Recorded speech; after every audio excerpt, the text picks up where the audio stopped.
Just as I expected. This is great. Yeah. This is the weird pre-show thing where I'm setting everything up. So yeah. Twitch has got a new dashboard, and I don't think I like it. It's weird to look at best. Okay. I don't remember when I've seen that before, if I have, but I was like, oh, it says 1080p 60. Yeah, because we're outputting in 60 frames per second. Yeah, again, I just don't remember if I've seen the 60 appended before. I probably have. Most likely just forgot. Well, now you have. Right, I can't even post in Discord because my Discord stuff is occupied. At least my bot can post. I guess I could open up this thing and temporarily hide the this thing. There we go.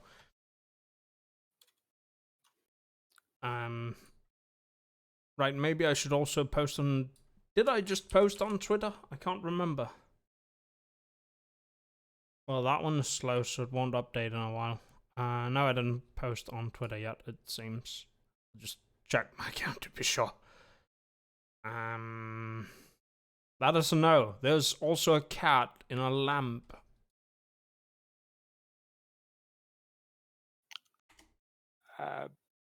Okay. Hashtag 2019 is not a thing. Can I be like year 2019? There we go. That's a good hashtag. I guess that's it for socials. I mean, normally I post to other Discords when I go live, but I don't know. I'm a little iffy about what's it called, advertising the podcast for some reason.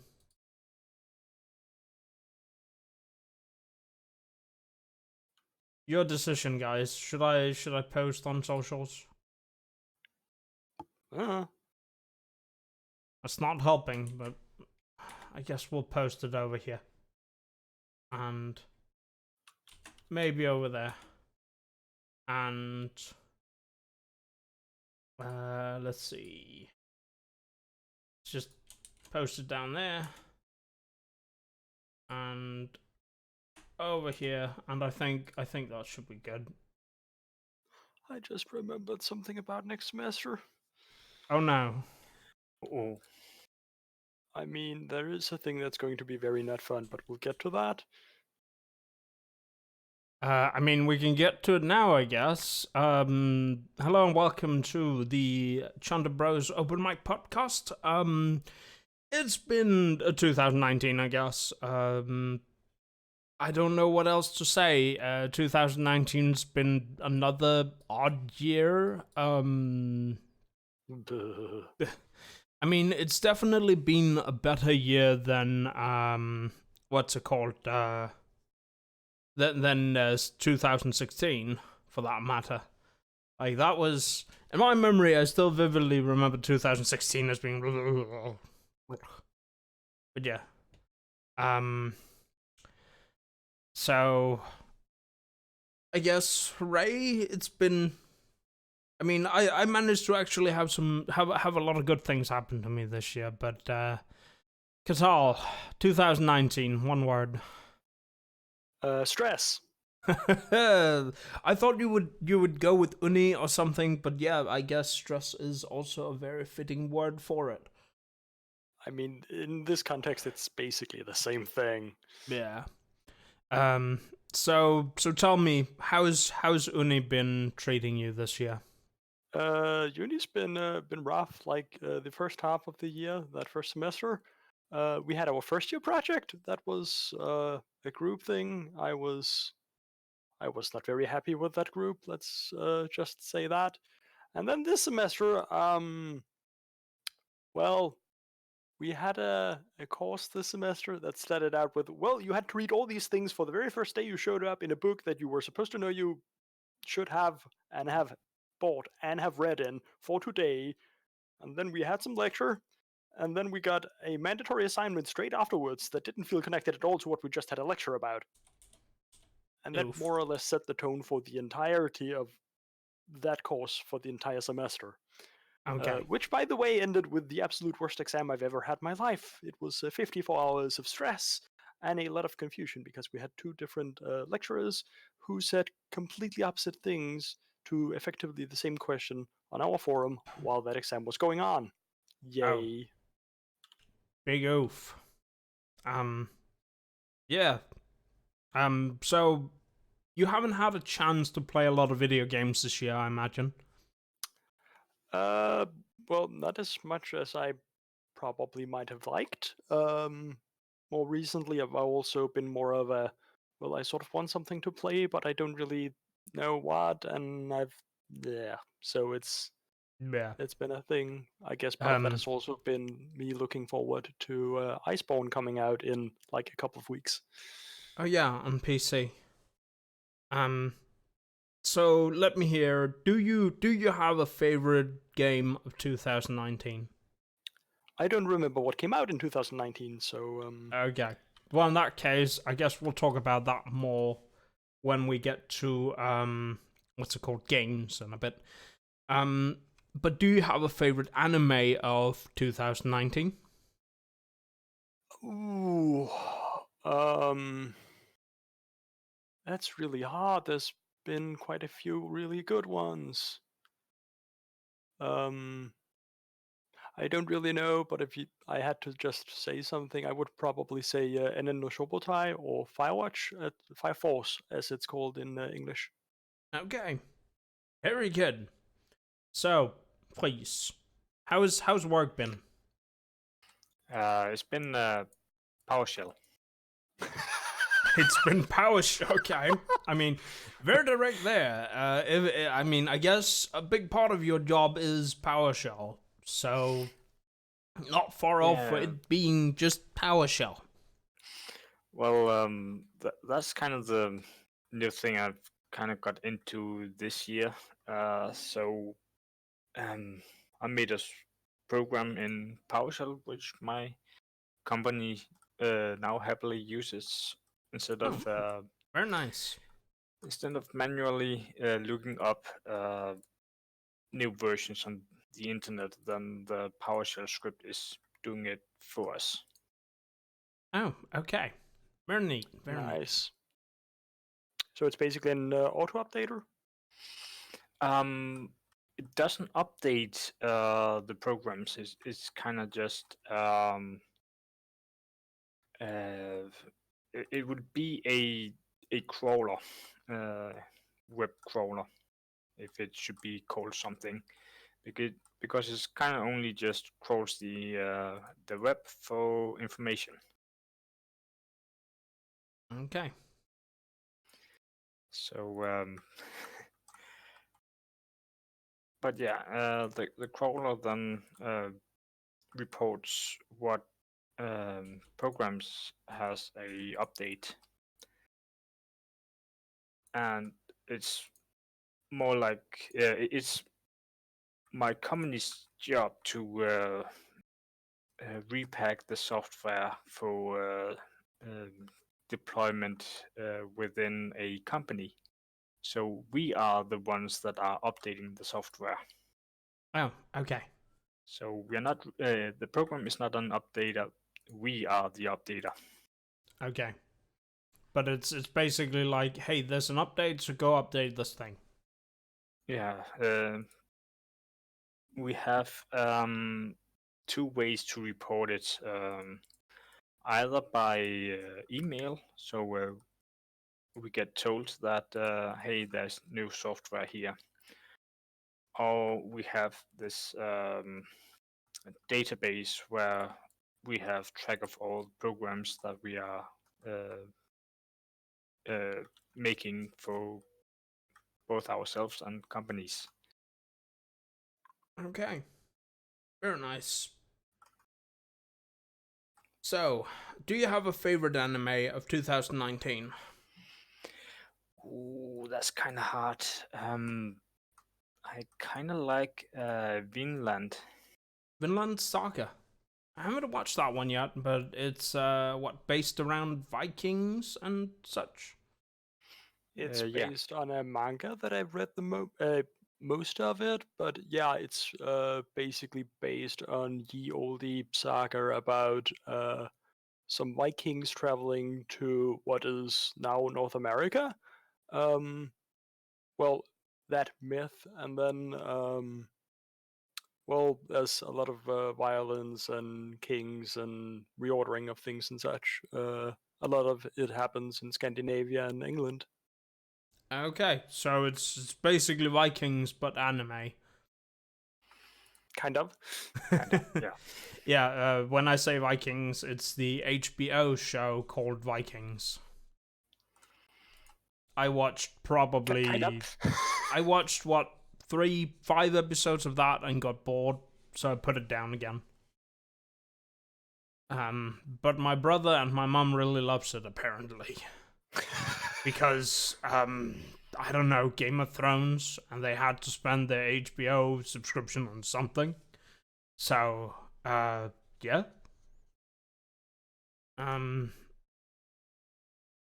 so, Fries, what would be your favorite game in 2019? I haven't played that much, so I will say the Outer Worlds. Okay. I mean, we did play a bunch of games this year. We, like, I don't know, did we start mid-year with Minecraft? I guess so. Yeah. And then we played a bunch of Dauntless. I really like all the updates they've come around to with Dauntless. It's been really good. And then we played Astroneer, I think. Did we play another one? Was there one more?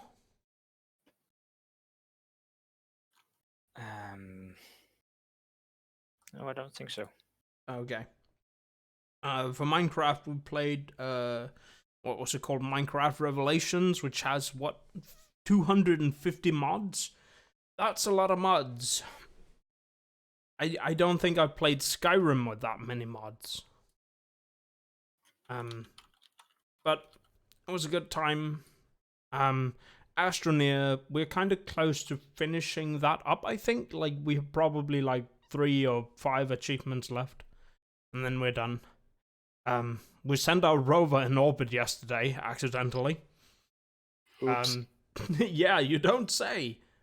But like, there was an achievement for, quote unquote, staying airborne with a rover for, what was it, 10 seconds or something like that. I think I stayed up there for maybe 5 minutes, 10 minutes. Because the rover wasn't falling, and I was like, hey, this rover's kind of expensive. I would like to have it down with me. But in the end, I jumped out and fell to the ground, and Fleecy fell down and died. I somehow managed to not die. I don't know why. Maybe either because I landed on the landing pad, or because I landed on Freeze. I think it's more likely that the reason is because you landed on freeze, because I'm not sure how the game engine handles you landing on another player. Maybe. Either way. Oh right, you had the funny visual bug with corn. Well, it's not exactly corn. It was a resin thing, like material when it's harvested and refined or whatever you want to call it. Yeah, like made into an usable item. And Fleas, who was like walking around being one of these. I think we have a clip of it somewhere. Maybe we'll look at clips later. Yeah, it's some clip you have somewhere on the channel. Yeah. That was good. Anyway, my year has been, well, a lot of good things have happened this year. I want to put it out there. I have technically been, unemployed for, I think, if I didn't start at the specialists, you could probably say that I've been unemployed for about 5 years at this point. which is quite a long time. Yeah. I did start at the specialists, and they've been helping me sort of get back on track. Hopefully, this will mean that my current internship will turn into a job, but of course, nothing is guaranteed with unpaid internships. The guy that is my sort of mentor there is he would like to have me permanently hired, but unfortunately there is currently no guarantee that I will get a yes on that. But of course I hope, and if I get a job, then hooray, I will have a job for about 18 hours a week, which is a weird flex job arrangement. It may be more than 18 hours a week. It may be around 20. It really depends on the setup and what we can, how we can sort of, wiggle around. It really depends on what my what the guy leader, not leader, but the my contacts person at the specialists, what he says. He's made some conclusions, if you like to call them that. And we have reached a conclusion of, I suppose, how many hours I would be able to work. But I guess we'll see what it'll be end up being, and hopefully sometime in February I can start real work. But there'll be like a long wait period maybe. So oof. Best of luck. Thank you. So yeah, that's pretty much for the most part been my year, I think. I can't remember what we did in the beginning of the year. But the specialists and the internship have been really, really good to me, and I would love to start working there. Programming some Python things with API and such. And like it was kind of funky at the beginning, because when I started out there, I'd only done Python tutorials, and they're like, I'm sitting next to a guy who's doing machine learning and algorithms and stuff like that, and I'm like, I don't know how to do any of that, and I was like, I'm not going to touch machine learning personally because I know a guy who is currently taking a candidate degree at my university. Actually, it's Frederik from back when we went to school together. oh, And he did take a course on machine learning. It was basically, this is a lot of math, a lot of statistics, a lot of these very annoying things I don't want to do, even though I like maths. Like, it's the part of maths I don't like. okay, big oof. Artificial intelligence is more interesting, though, but that's not my plan right now. Okay. So yeah, I guess that's kind of been our years. I suppose my favorite game of the year is, I mean, it's a little between either Dauntless or Astroneer, because I've had a lot of good times with Astroneer, and Dauntless, just the updates sort of keep on giving new things to just do. I do feel like not Astroneer, but Dauntless is getting a little ham-handed, I suppose. I don't know where they possibly could take the game from here, but they definitely need a new set of behemoths to take down. So that would probably be the next update. So some more base types or what? Yeah, I suppose. Like they Cool. added the last update added escalation, and it's essentially this mode where you fight a couple of monsters in a row, and some of them are like double fights, so you fight two of them at one time. And then they got modifiers on the fights, so certain things that can appear with one type of behemoth will also appear with these fights. To sort of make the fight different or interesting. The trial things that they added a while back, still in there that I haven't actually gotten to, but I've looked at some of the items and combinations that I kind of like, so I was thinking I need to play around more with trials. That might be a Sorry good about time. that. Yeah. Astroneer, I've just had a really wonderful time with it. It's been good to play it with Face. And it's been really fun because sometimes we get up to weird hijinks that we didn't expect to happen. So, but I guess we can jump into games now. Should I pull up a list of games for this year? I actually did find a list while we were going through all the other things, and I know what game I would say is my game of the year. Okay. Can you post it in the Discord chat because I can reach that from here. Uh, that one, Bloodstained Ritual of the Night. Not the game, the list. Oh, never mind. But I can see why you would put this one here. It's Wikipedia, so. Yeah. I was just like, you have the list. Give me the list. Yeah, my brain was like, oh, you're thinking about the game. I mean, we can start talking about Bloodstained Ritual of the Night because I can see why that's on the what's it called? Why that is on your list. I really, really enjoyed it. Basically, it's a Metroidvania that, well, it's made by the guy who Ega. made Castlevania. Exactly, like the old Castlevanias. Mm-hmm.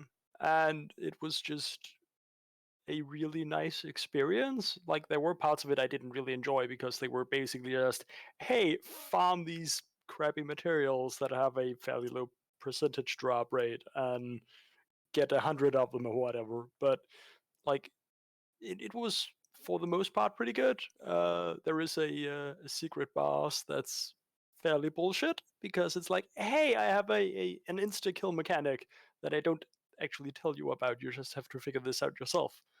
And to get into that fight, you are forced to watch like and 1.5 minute or something of a cutscene, and to trigger that you have to sit still for like 30 seconds or whatever somewhere. Like, it's really frustrating Okay. to die to that.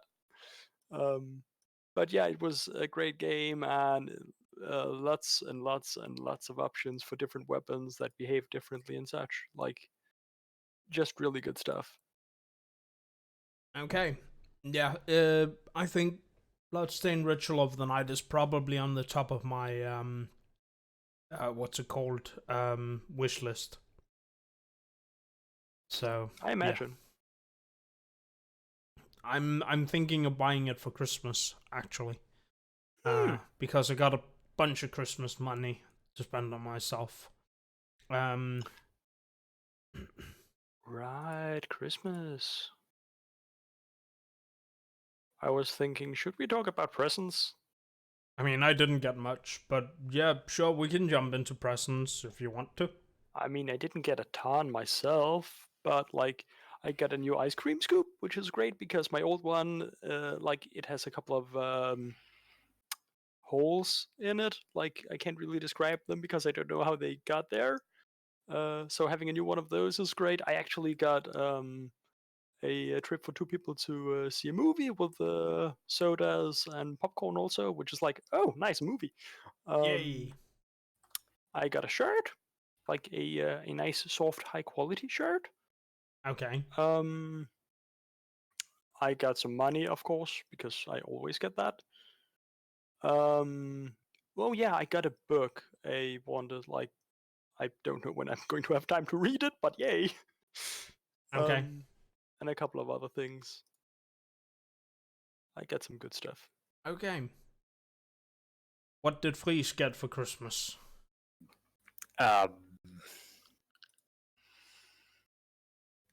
Licorice. Oh, hey. Ooh. But more like promises to buy some stuff later because I would like a lemon tree, Okay. but it's not really a season for lemon trees. Not really, Okay. no. So it's kind of a promise that I will get a lemon tree later this year when it's season for it. Okay. Why do you want a lemon tree? I like lemons. I mean, yes. What else should I answer? Well, I mean, uh, it's the very obvious answer. Yes, but compared to like, others, make lemon juice and drink it. I'm one of those people that um, can slice up a lemon and start eating it. that Hmm. is pretty good if you're the type that enjoys that. I could do that too, but I tend not to because it wrecks your teeth. I like the taste. I do too. It's yummy. Lemons. That man watches lemons. Yeah. But yeah, else, not that much else. There was something about another promise to pay for next trip to a Japanese restaurant. Ooh. Which, at my birthday this year, I went to a Japanese restaurant with my family, Okay. Sounds nice. and they they were having a hard time eating with chopsticks. Yeah, most people do. So that was kind of fun to see. Okay.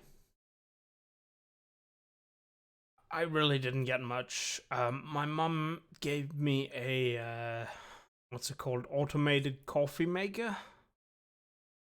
And you're like, but Solovar, you don't drink coffee. And I'm like, yeah. So why do you think she gave me an automated coffee maker? So she can make coffee herself when she gets here.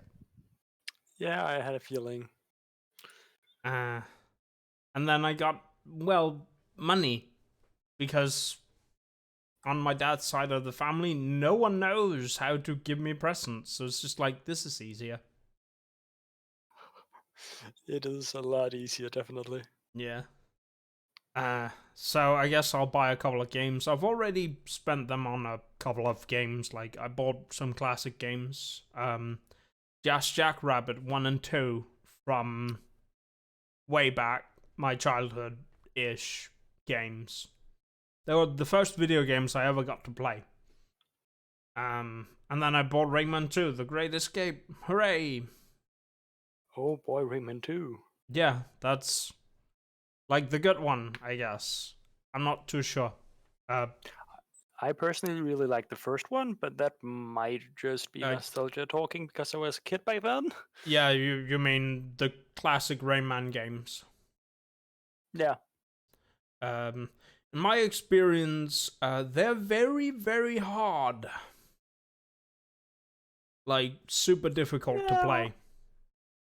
They certainly have some parts that just end up, well, this is borderline bullshit. I saw a video on, what was it, Rayman math teaching game.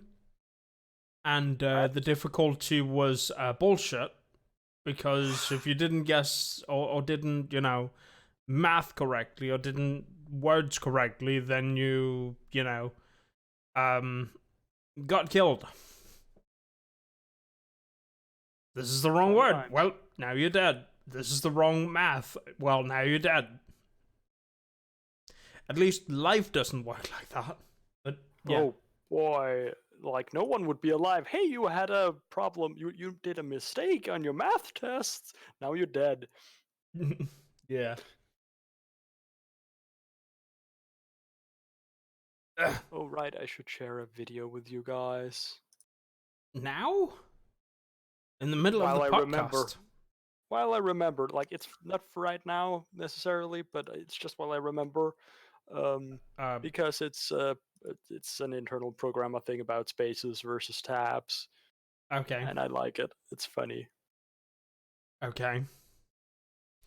Um, Oh right, speaking of programmer things, um, yay learned a lot about how to do network programming stuff this semester. okay. Um, and we had to do some peer-to-peer network stuff. Like we actually had to make a peer-to-peer network. Like in the last part of the semester in that horrible course with that absolutely dreadful exam. Uh, Making a peer-to-peer network is not easy. Okay. I guess that tells us or shows us why Nintendo's online service is terrible. Presumably, they actually have some people that are good at this and not students. I mean, it works okay for Mario Kart, but it works shit when you play Smash Brothers or Pokemon or what's it called? What was the last one? Mario Maker.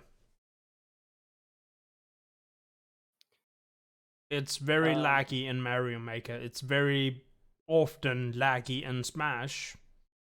It works in Splatoon 2 for some reason.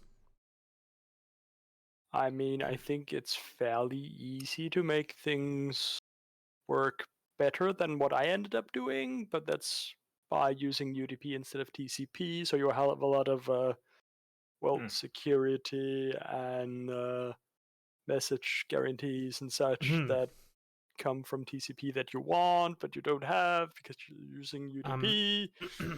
Like a lot of the Peer to peer problems. in Mario Maker just adds a bunch of slowdown so everyone is on the same page. Yay. You have Um, someone with 5,000 ping, well, now you gotta wait a second for each frame to process. And they do the same in what's it called, Smash Brothers, and what's it called again? Um, Mario Maker, Smash Brothers, and there was one more. I keep forgetting the last one, but there you essentially have to wait for the other players to catch up.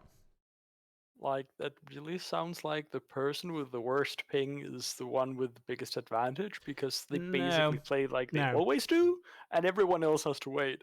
no. It will essentially slow down everyone, so everyone is quote unquote on same page. That means if someone is 2 seconds behind, then the whole thing slows down so that once you're on the same page, you have to wait 2 seconds to catch up.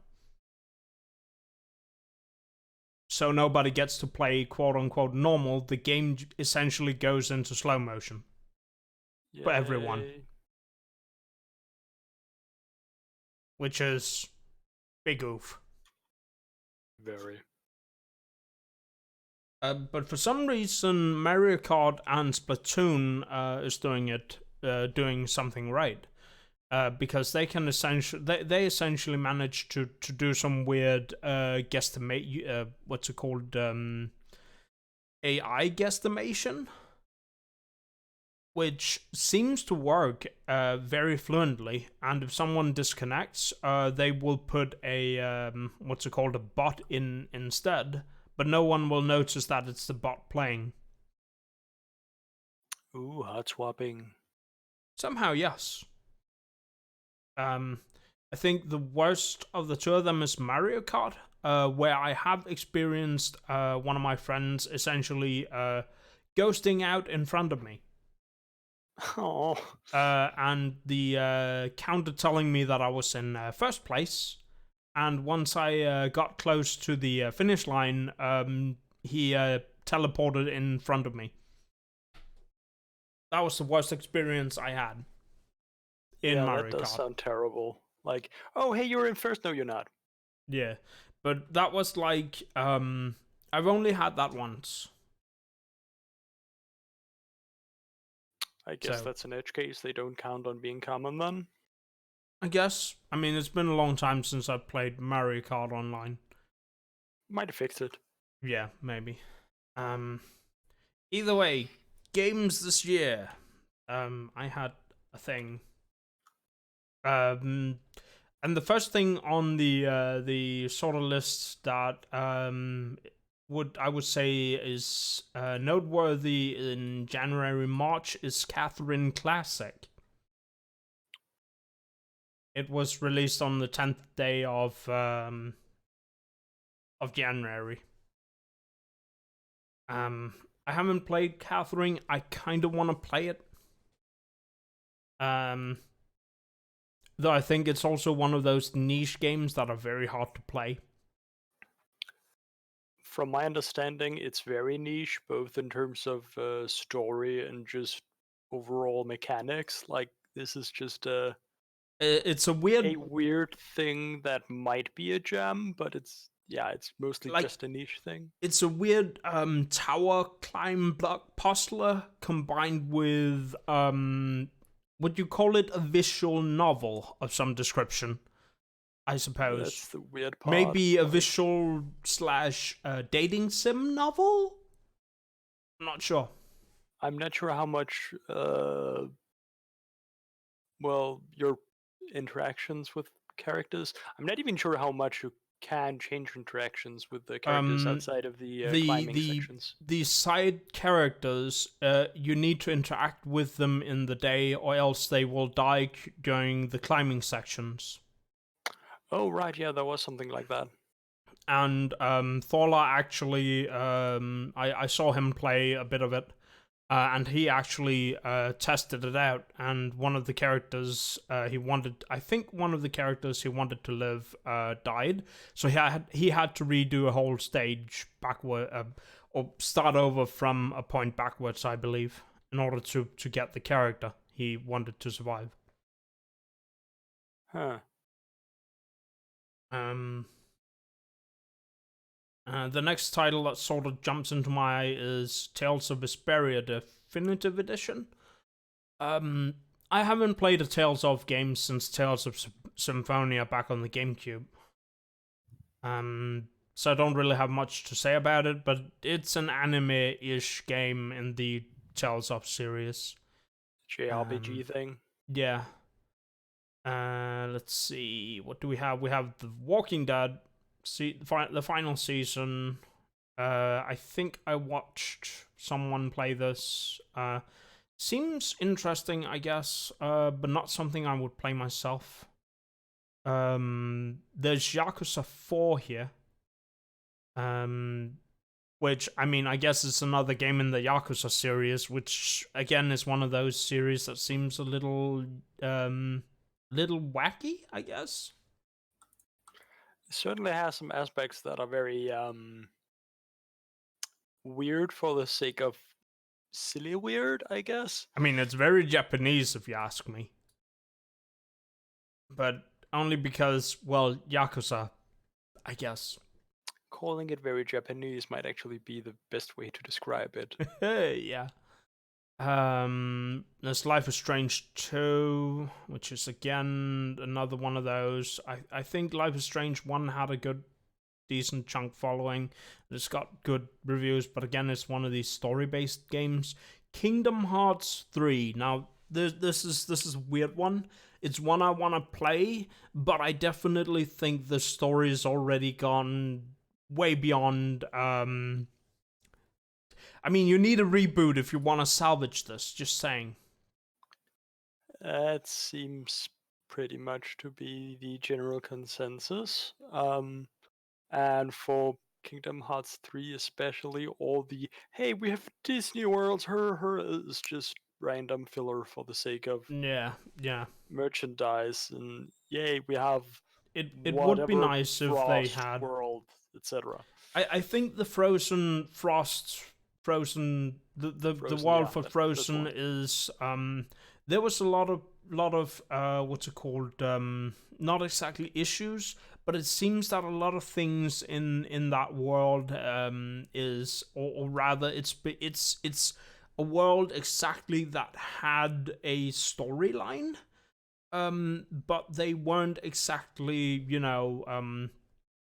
like parts of it was taken out because they didn't want to, or rather Disney didn't want Square to try tell a different story, or try tell a story that would feel like it infringes on the Frozen directive, which, I mean, it's already based on a story by Hans Christian Andersen, but at the same time, they didn't want Square to go out of their way to write something interesting or different from what is already brand safe.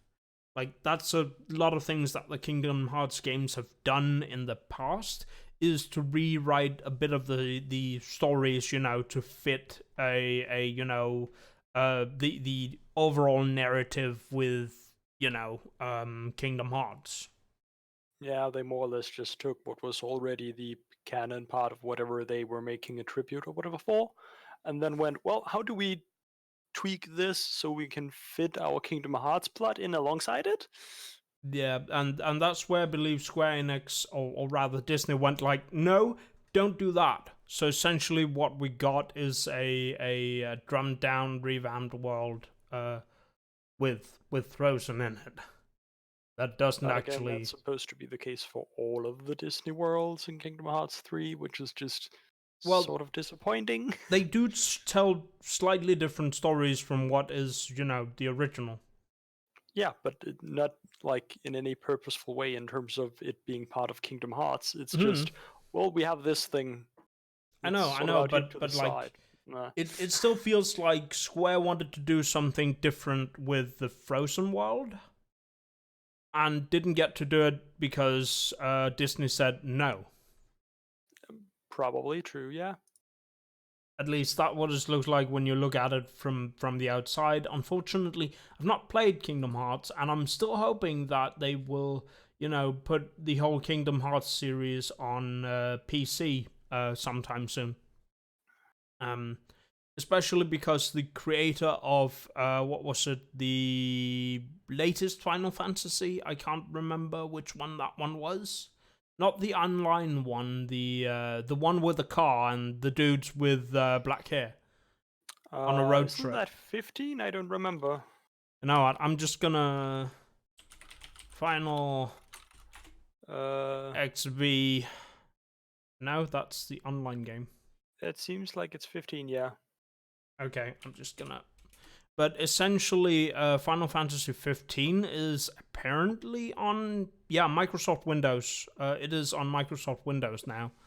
And the maker of or rather the producer of Final Fantasy 15 is also the guy who made Kingdom Hearts. So since 15 made it to PC, there were strong rumors that Kingdom Hearts would also make it to PC. And of course, there's none of that has come through, unfortunately. But I would still like to see Kingdom Hearts on PC, like the whole collection. Just port the whole collection already. I think it would probably be pretty smart of them because it would give a lot of people access to games that they don't really have right now. And the early Kingdom Hearts games, especially, they were good games, and a lot of people have fond memories of them. I So there's a think good chance they would just go, well, now people are just rebuying stuff, and they're getting in their, well, little brothers, whatever, children at this point in time, to also play those games. Yeah. I think of the Kingdom Hearts games I've played, and I've played some of the what's it called, side ones. I think I played the Chain of Memories. I think I tried a bit of Dream Drop Distance, I think, but my favorite one is probably Kingdom Hearts 2 at this point. 2 was very good as far as I know. But I confusing haven't actually AF. in terms of story. That's I where it went haven't downhill. played any of them. But Dan, formerly of Extra Credits, has been playing through basically the entire series of all the games. Okay. He hasn't done Kingdom Hearts 3 yet because he's basically taking a break for right now from Kingdom Hearts games specifically. Okay. But yeah, like 2 was a very good mix of story and mechanics and such, like all the things you could do and items, etc. But it's also when the story started to get a little bit extra weird. Like it didn't go completely off the rails yet, but it's sort of Yeah. laid the tracks for that. Yeah, I think the writer for Kingdom Hearts, the series, has come out and said that he will put a twist in there if he thinks it makes the story more interesting. Like, literally, he will put a twist in there if he thinks the story is more interesting for it. And then he goes way out of his way to I mean, very he's detailed explain how all of these things work, and it's just well, you have a billion things now, and we don't understand how any of them really work because I think you the explained them, but I think the villain of Kingdom Hearts, the guy who's Ansem but is not Ansem, who's maybe Semnus but is not Semnus.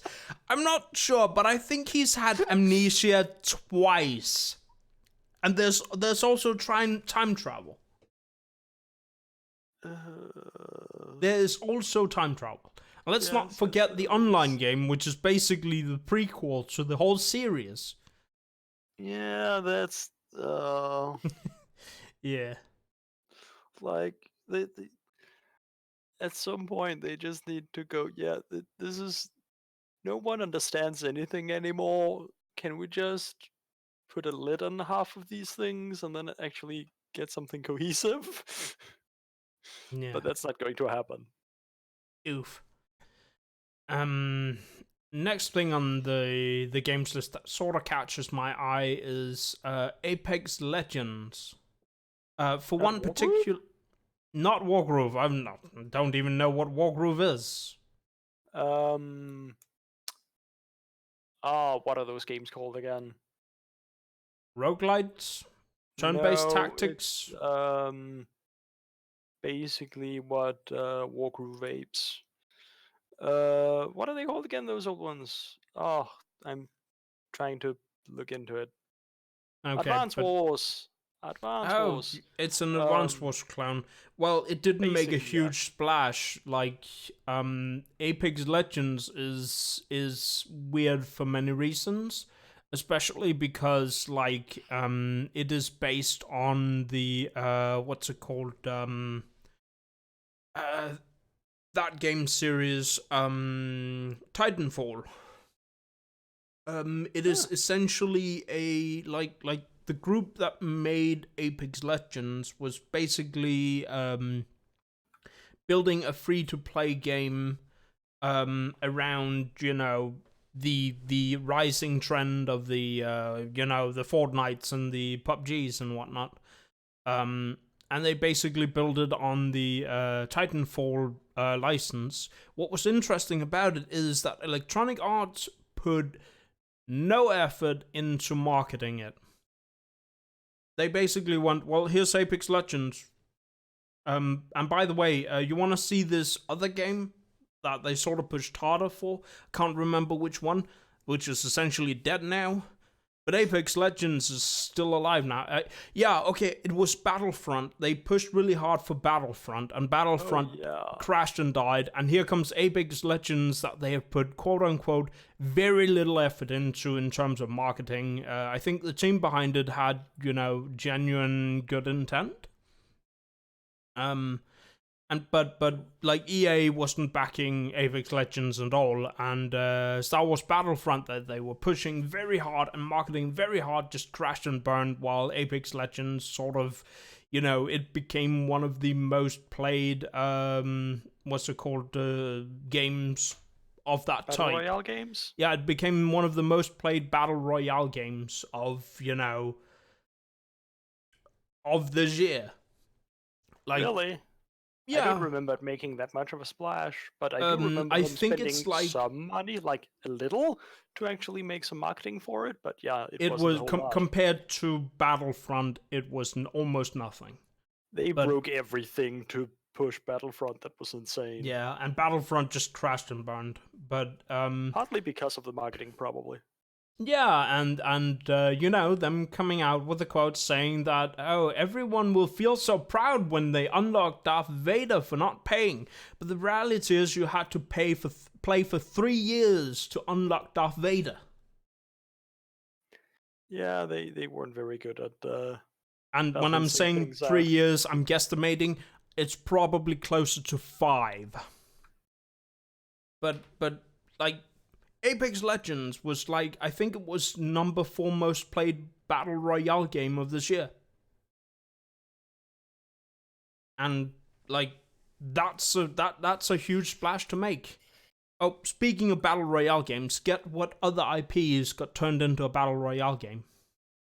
I don't remember. Maybe Fleece would know this one. I remember Tetris, but Yeah, Was that's one. But it's not really a battle royale though. well, Tetris 99 kind of maybe, I guess, but that was their marketing that it's Tetris Battle Royale. But no, this is yeah, kind of. But this is an old friend of ours. We've played this game, I think, probably around 500 hours together or something like that. Fleece suggested this one to us.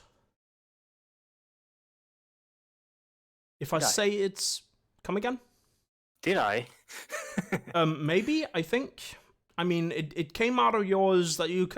or rather, it came out of you that you wanted to play this game and you would like to have someone to play, you know, with it, with. Because you like this kind of game, and this kind of game is... You know, you really like the first one, so definitely you would like to play the sequel. I don't remember. It's an all-out war game. Planetfall? PlanetSide? Yeah, PlanetSide, there we go. PlanetSide 2 has made, and or rather, the people behind PlanetSide 2 have made and released a battle royale game. They did? Yeah, based on the PlanetSide, IP. Also, hi, Cola Dragon. Welcome to the podcast. How are you doing? I had no idea they did that. They did that. But yeah, and Yamix that I follow for his Elite Dangerous videos. He originally, started his YouTube career doing doing the videos for PlanetSide 2, which is interesting. But yeah. I guess we can move on. Also, how are you, Cola Dragon? Fellow Asgardian. It's doing quite in to say hello and Happy New Year. Okay, Happy New Year to you too. Both Fleets and Katal is here. Yup, right here. Hello! I don't know what a pod buddy is. A pod buddy? Podcast buddy. Oh, goof. Pool buddy is better? I don't know. I was thinking of something else, Katal. But doof. Oh god, I'm so glad. Oh, Happiness. That was good. That was good, thank you. There's God Eater 3. I remember early in the year, or was it last year, I got suggested that I should play God Eater. But I have no idea.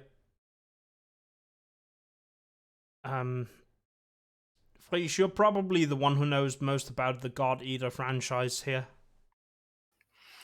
I kind of only saw the anime, and then I bought the game, but haven't played them.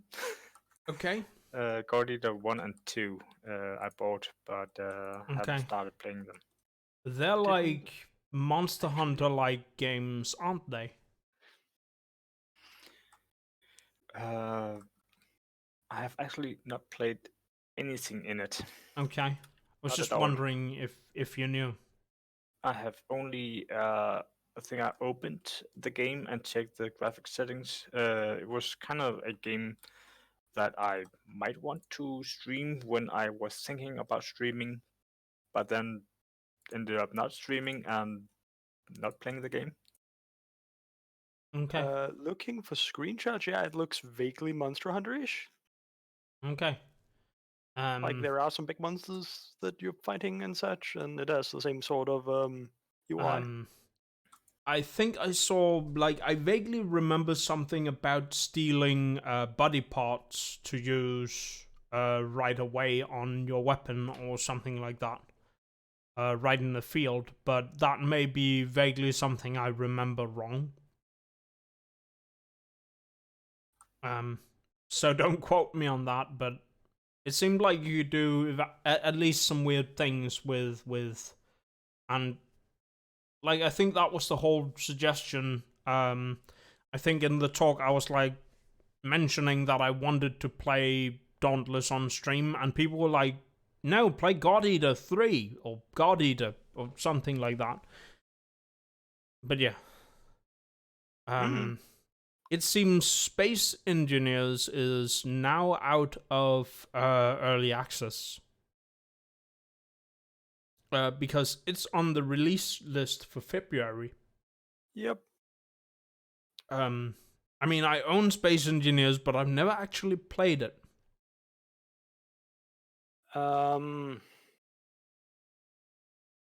Yes? What are those games called again? Basically Factorio 3D in space.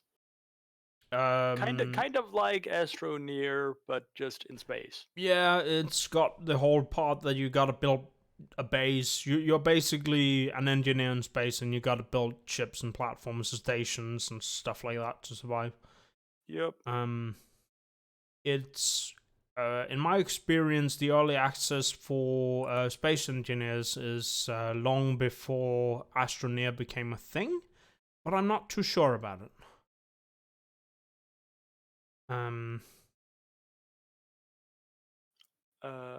Was there something else interesting in February? I mean, Tetris 99. Yeah, we sort of covered that already. I like playing it. I haven't touched it, but The I visual saw... novel of Steins Gate, the final chapters of Steins Gate Elite, is released in February. Oh, two of them actually. Steins Gate Elite and Steins Gate Linear Bounded Phenomegram? I'm not sure how to pronounce that last part. But they both released in February on Windows and PS4, and Steins Gate Elite on Switch. as for that word you couldn't pronounce, it's phenogram. Thank you. Words are hard. We established this. Many times. Many times. Yes. Repeatedly. I mean, the Lego Movie 2 video game came out in February, but that's like the last thing. In March we have Dead or Alive 6, but I've never played Dead or Alive.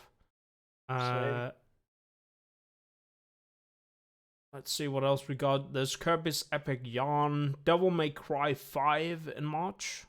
I kind of want to play Devil May Cry 5, but I've never actually played, Devil May Cry in general, so... I don't remember which one, but I think it was for Xbox 360. I had a game that I played a long time ago. Okay. And that was...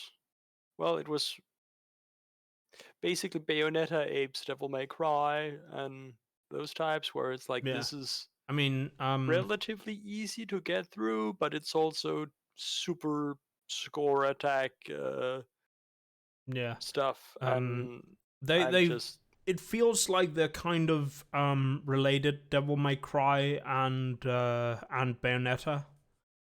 I think some of the earlier games were actually developed by Platinum Games. But the might be true. developer here is listed as, I think well, so. not the developer. In fact, let The me fifth jump in. is Capcom. Yeah, it says, okay, so it is directly Capcom who made it. I Yeah, don't developed and know. published. Yeah, they both published and developed, according to Wikipedia. Yep. Um, Um, Baba is you. the first Devil May Cry was also made by Capcom Production Studio 4. Okay. They may be the ones who turned into because I believe there's something about Production Studio 4 going out of their way to becoming their own developer at some point, but I'm not too sure about that one. But Platinum Games has made a bunch of good games that sort of feels like in the same, score attack, have to be high skilled kind of games that are also spectacle fighters. Like, a part of me really enjoys that kind of game, but at the same time, I'm not the type to really Yeah, work in, like, become that amazing at them. So I tend to just get frustrated with my own. Well, I'm okay-ish, and I'm struggling to get through the game, and then all the constant, hey, you got bronze or whatever, just sort of kills the motivation. Hey, yeah. you did terrible, but you got Uh, through. I got kind of decent at Bayonetta, so I can actually pull off a few platinums and a few golds on that one.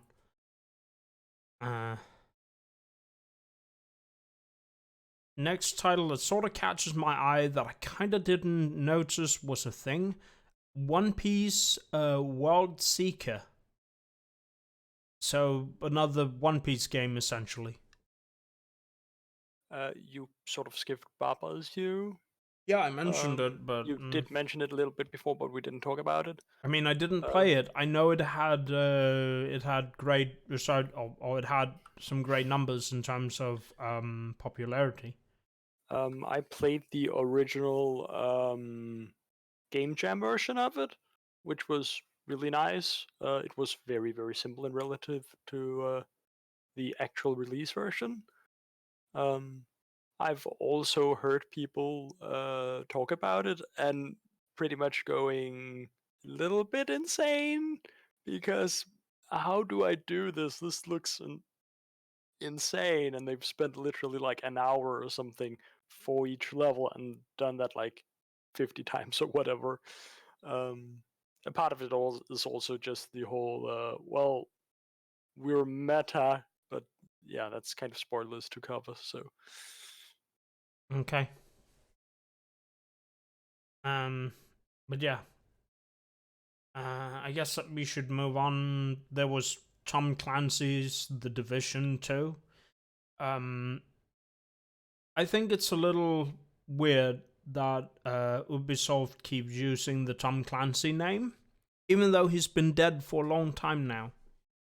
Like, it has zero meaning for the people who, buy the games today. it's probably just a, well, we're sticking to this franchise, this IP, this world, whatever you want to call it. So we're just going to keep using the name because that's just what the series has done so far. Okay. Yeah. The next sort of title on the list that catches me is Sekiro, Shadows Die Twice. We actually, I played this on the channel this year, and I had a really good time with it. It is very Dark Souls-like.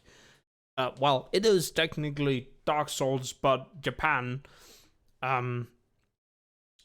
with but some fairly different mechanics also. But yeah, I had a hard time getting used to the parry mechanics. But even with my mediocre parry mechanic skill, I actually did beat the game, and I beat the extra hard to beat extra boss thing as well. So hooray, I guess.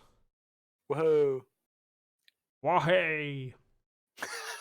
Yeah, I had to say that one. What else is there for Oh right, March? Final Fantasy VII had a remaster, whatever release. Wait, what? Final Fantasy VII. Yeah, but that's like broken into chapters, right? No, it just says Final Fantasy VII, two below Sekiro. Let me just find it again because now I'm blind apparently. March 26. But why would this be mentioned here? Are you sure it's not a re-release of the original? No, doesn't because they changed the say- graphics and some of the mechanics and such. I'm a little weirded out that it's just a link The to article the same. here is the article for the 1997 video game. It doesn't say it's the remake. It says it's the and There's oh something yeah, in the yeah. re-release I section. know what this is. I know what this is. This is Final Fantasy VII releasing on Nintendo Switch and the Xbox the current Xbox One. Which means this is a re-release of the 1997 game because the only Final Fantasy on Nintendo Switch is the original Final Fantasy VII. Yes, essentially it's a port of the game from 1997. So That game that's had what issues. it is. I mean, it's a classic. If you want to play a classic from 1997, one of the heralded as one of the best games of 1997, and for a lot of generations afterwards, that would be Final Fantasy VII. Not generations, years afterwards, because it was like on top as the best fantasy game for a long time after 1997. But yeah, it is a classical JRPG. So if you wanna experience the best JRPG of the 90s, Final Fantasy VII, you probably can't go wrong. I mean, best is a bit of a stretch, but it's yeah, certainly up there. but if you most ask people will account it as the best of that decade, of the 90s. Either way, we're into April, June. The first title on the list is Darksiders War Mastered Edition, releasing on Nintendo Switch. Yep. I've been thinking that I kind of want to play War Masters Edition of Darksiders because I have it for free, and I like the Darksiders universe. And while it's gone maybe a bit south since what are they called? GHQ went down under. Unmistakably, the War Mastered Edition and the Deathfinity Edition of Darksiders 2 are probably still fairly good games. Oh god, I forgot how terrible those additional titles are. Yeah, they're like probably some of the worst. Like Deathfinitive is even so hard to pronounce that you'll mess it up. The Definitive Edition. It's just death to pronounce. I just want to point out that Power Rangers Battle of the Grid was released on the same day. I'm just gonna leave that there because no one of us played it. So moving on. What even was that? Like, I haven't heard about this. I don't know. It's Power Rangers. It's a fighting game. That much I can gather from this list, but I'm just gonna leave it at that. Oh boy, this looks ridiculously silly. April 12th marked the day of the release of Nintendo Labo Toy-Con Kit VR Kit 4. So that's the thing. Now Nintendo has their VR thing. The day before we had Hellblade: Senua's Sacrifice. Oh right, yeah, that one. But that's on Nintendo Switch, by the way.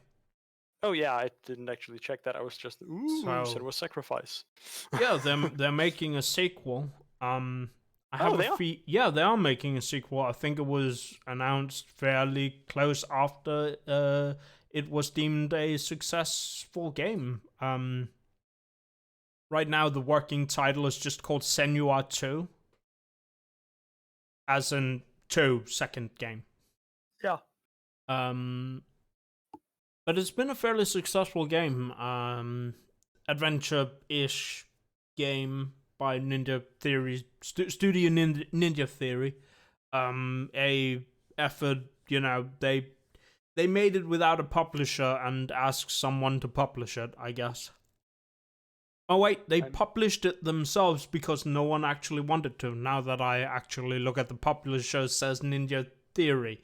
So yeah, and it's they actually did a really good job with that game in Yeah. terms of just the whole mental thing. That's the core theme. yeah. Like that's very impressive, and I kind of like that they went for Norse mythology and Celtic culture and such as a backdrop, so to say, for the whole idea. That was really impressive, actually. Yeah. I watched Maya play it all the way through because I didn't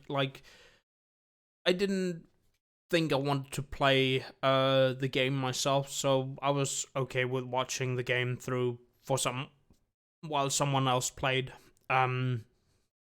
You should definitely just take this game and stick it in easy level, because high difficulty just equals enemies have more health. Yeah, they didn't really have a good way to scale that, I think, because the actual combat in the game wasn't all that good. Yeah. Maya, he played it on the automatic difficulty. But because it was very easy early game, he ended up with a fight that was essentially not a boss fight, but it took 3 times as long as a boss fight. Because the game was just easy. So he was like, yeah, let's not go for this. Let's just put it in easy.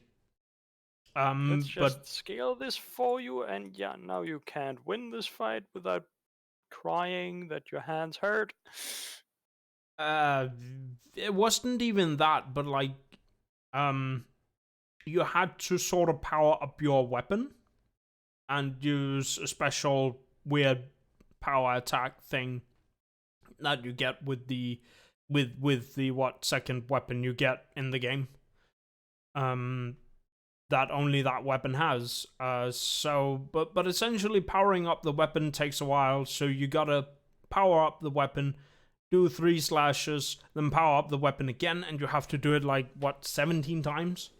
No. All the while you couldn't really be killed. So yeah. Did anyone here manage to play Anno 1800? Nope. Okay. I imagined it would be a game Fries would be interested in. A little bit. I played some of the Anno games, but I kind of prefer the futuristic of them. Okay. From my understanding, the futuristic ones are less well received. Guess I will try it. Okay.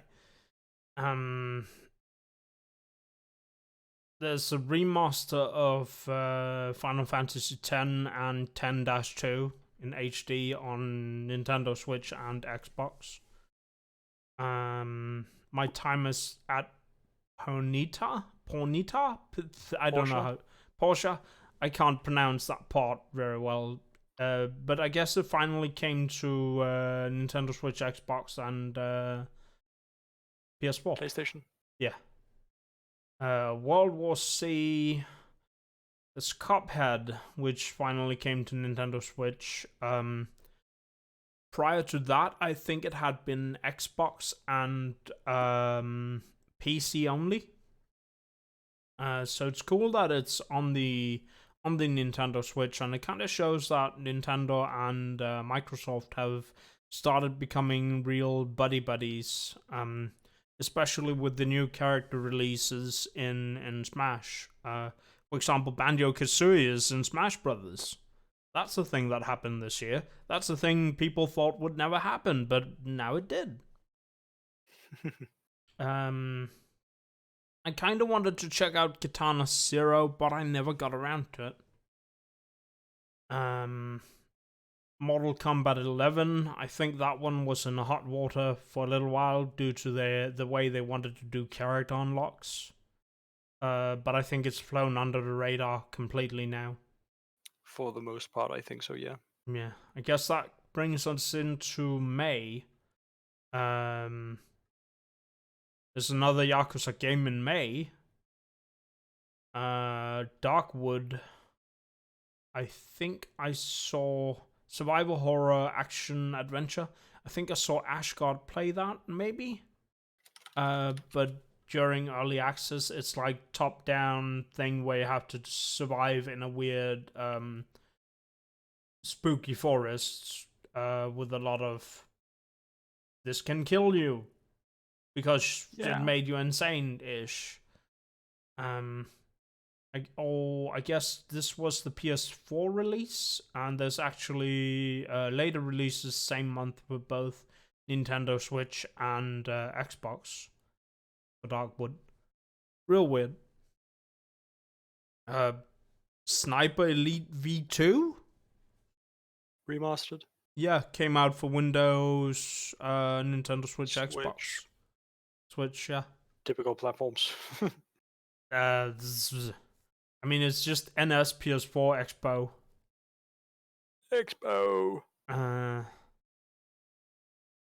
Assassin's Creed Remastered. Oh yeah, Dauntless had its actual release in May.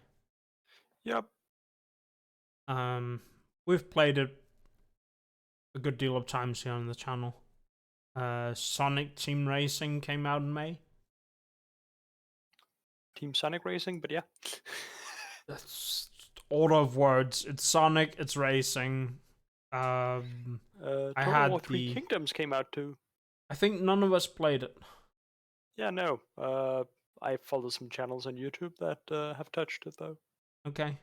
3 Kingdoms, that's with what? It's the Warring States period in China, basically. Okay. I guess that brings us into June. No idea what Legend of Heroes is, but the title caught me for a sec. Slay the Spire came out. Switch. On Nintendo Switch, yeah. Octopath Traveler made it to Windows. Yep. Which is, that's a JRPG title. Weird name, but I guess that's what they ended on. Cadence of Hyrule came out on Switch. Oh yeah. Cadence of Hyrule is Switch only. But it's essentially it's essentially Necrodancer, the Crypt of the Necrodancer, but with different new story and Nintendo Switch only. I know that it is. You take Link and you put him in Crypt of the Necrodancer. That's what they did. Both Link and Zelda.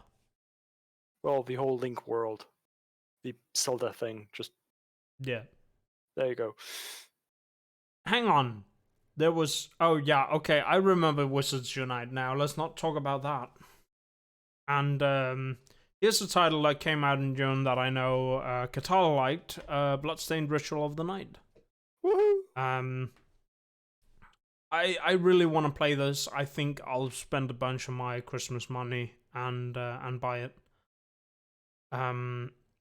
There are a couple of parts in it where I'm like, yeah, this is I mean, This I'll is not still a good play it. design, but yeah, it's like as a whole, I really like the game. It was really Yeah. good. My friend Pedro looked semi-interesting in the same vein of Katana Zero, I guess. Weird game where you gotta shoot funny and make ricochets in order to kill things. Mm. Crash Team Racing Nitro Fueled, when it first was announced and when it came out, I was kind of excited for it and wanted to play it. Problem is, they've added a bunch of microtransactions to it now. So now I don't want to play it, which is big sad. So, yeah. Boo-hoo. Yeah.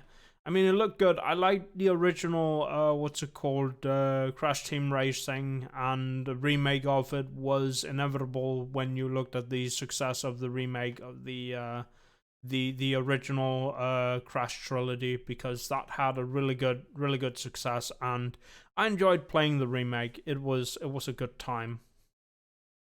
Or well, essentially new make, because they didn't. Well, remake is the word. Big oof. Yeah. I mean, I like that they added new characters to Crash Team Racing. You can like you can get Spyro and play as Spyro in Crash Team Racing. Which is I think is super cool. But with the microtransactions there, I don't actually want to get the game anymore. So, they released the original Devil May Cry on Nintendo Switch, and they actually also released Bloodstained Ritual on the Night of the Night on Switch. On Switch. In the same month as it came to Windows, Xbox, and but it took like It was what? a little bit delayed, yeah. Yeah. I don't know why there would Like a be that, week. but I guess they wanted to, make sure that it was polished down so it would run naturally on the Switch without too much performance issues. I don't know Maybe how it it actually come again. might have also just been the process for getting it on the Switch that I don't know. Who knows? I don't know if it actually went physical edition or if it went what's it called? eShop Digital only. only. That I don't know. Um what more is there? I mean, I guess Human Fall Flat Super made it Mario to Maker 2 also. yeah, Super Mario Maker 2 at the bottom of the list. That is the last game of June, which is I mean, it's Mario Maker. How can you not have put it on the Switch any sooner? But I guess they didn't. And like Mario Maker is super popular. Uh, I wish I knew a lot of people who had it, so we could have made levels and played. But I guess that won't happen. Uh, Other than that, I mean, I'm not much Around the into it, so I just sort of put it on the backlog. But I think I'll get it eventually. back in summer, it was somewhat criticized for actually removing some of the tools you had from the original Super Mario Maker, which some creators were really upset about. I Um, guess, yeah. but for the most part, everything sort of just mellowed out. Yeah. I mean, I get why they would criticize it. They wanna try sort of like they try to, push forward the whole what's it called, that you could make levels in specific ways and such. The thing is, a lot of the old ways to make those kind of levels, they brought you what's it called, like a lot of the ways you sort of trick the mechanics into, for example, storing a bit or two or three required certain things, such as I think it was global ground mechanics and such, to function. But they removed some of these global ground things, so you couldn't actually, store information. Oh, right. I don't know if they actually added that since then, but back in summer, uh, I know there was at least one guy that was fairly sad that some of the tools from the campaign levels, the story levels, weren't available for use when you created levels, like the just the stone blocks. Mhm. which was like, well, they already have it in the game. Why can't I just take it and use it in my own maps? Like, why? Yeah. Um, like most part of that I have experienced was that they couldn't make mechanics in the old ways as they used to. But yeah. I guess this means we should move on to July, September. Which brings us to, I guess, yeah. Well, it brings us to July. I can't really. I mean, I see a release of a title for Attack on Titan 2. But I didn't notice anything about this at the time. I'll be honest, I don't remember even hearing about it. Okay. It's a Koei Tecmo game. That much I can tell you based on this. Yep. I don't particularly care about the game either, so it's just, well, it apparently was a thing. I guess. The next up thing that sort of God Eater 3 got its release on Nintendo Switch. Yeah. There was Marvel Ultimate Alliance on Nintendo Switch, I guess. I don't think Yeah. like I feel like Marvel may have pushed it kind of hard, but after it was released, it sort of died. Another case of, well, I don't remember even hearing about this, so I guess it sort of just came and went and no one really cared. Yeah. Fire Emblem Three Houses have had some good traction, I suppose. It is probably the Fire Emblem of this decade maybe, but I don't know about that. Kill la Kill had a game released. I tried the what's it called, the Nintendo Switch demo, but the frame rate was so terrible that I'm not gonna. If I'm gonna play it, I'll probably play it on Windows. Because the frame rate and delays were super terrible on the Switch. They didn't optimize it very well. Oxygen Not Included actually came out. Oh, out of what's it called? Like Early it access? released. Okay. I mean, I kind of wondered. I've seen Hakuno play it a bit, and it seems like it's been a good time. So I kind of want to try it. I came across a guy back in Summers or whatever, who has done modded series and such on YouTube, and it's been a good time actually just watching him play the game. Okay. The next one on the list, Sword Art Online had a game. Hooray! Oh, oh, Anodyne 2? What? Oh, right, yeah, there's now I not even a remember. link for it. Yeah, no, I was like, that was a thing. Oh, yeah, right, it was a thing because I actually got a discount thing on Steam for it. And then I forgot about it. Okay.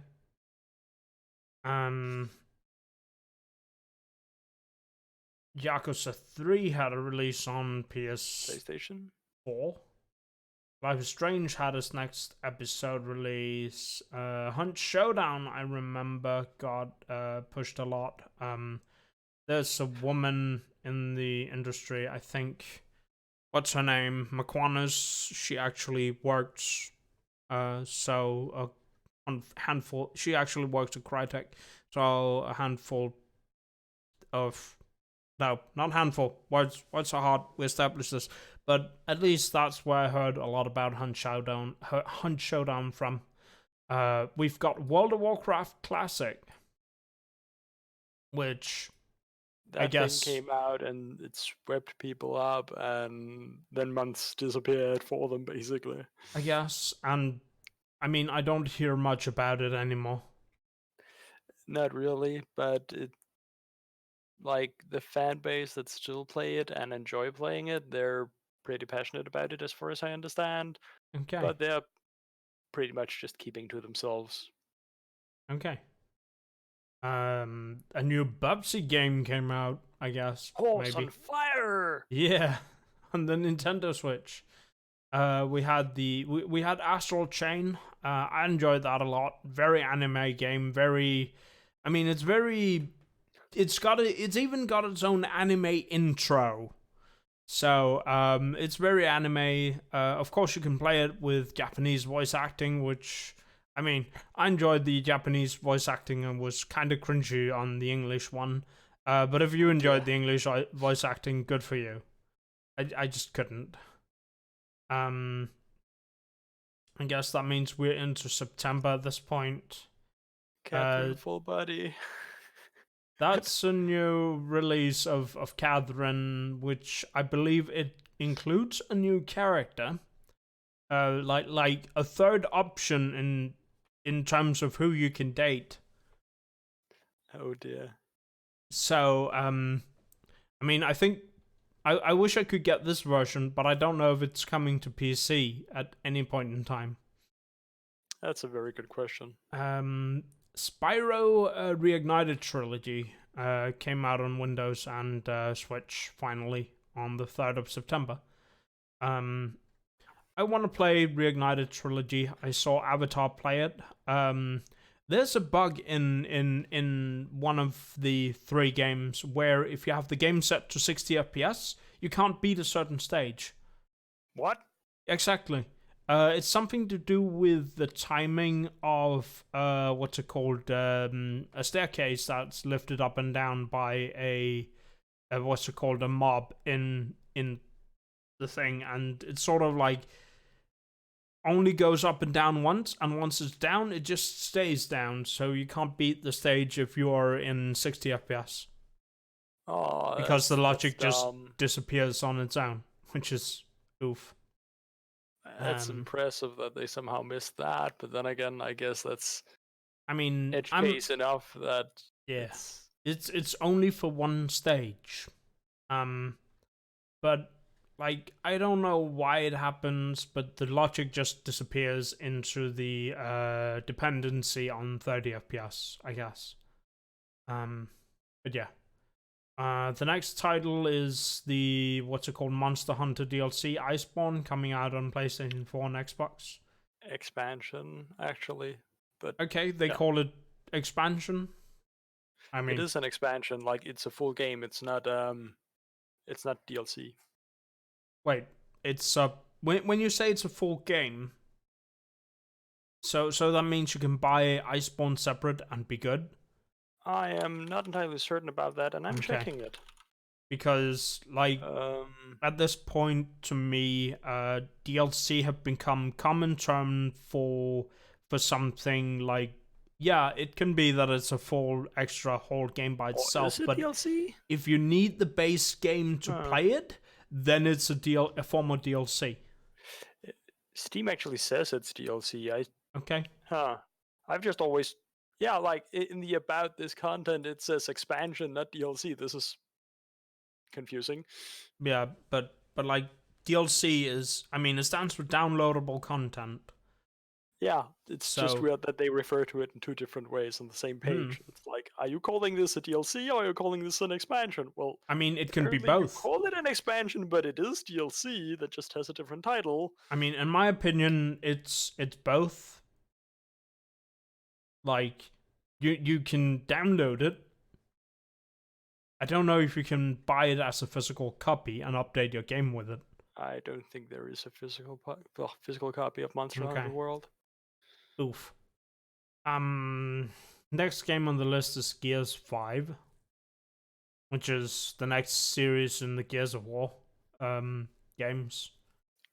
Isn't it just Gears games? Well, it's called Gears 5, but like up until Gears 5, it's been Gears of War. It's been... Is it the 6th? It's the 6th, it says on the Gears 5 page on Wiki. Okay. So it's the 6th in well, I suppose there's a spin-off somewhere? It's Gears of War, then Gears of War 2, 3, Judgment, 4, then Gears 5. Okay. And then there are 2 spin-offs, Gears Pop and Gears Tactics. Okay. I have no idea. After that, there's Borderlands 3. I don't know if I'll ever get into Borderlands at this point. It's a very far down my list. I enjoyed playing Borderlands 2 with a friend of mine, quite a while ago at this point. That was like a fine time with a friend, but I'm probably never getting into Borderlands 3. Okay. Oh. It's just too much of a looter. Could you make it any looter? Oh boy. Sorry, I had to.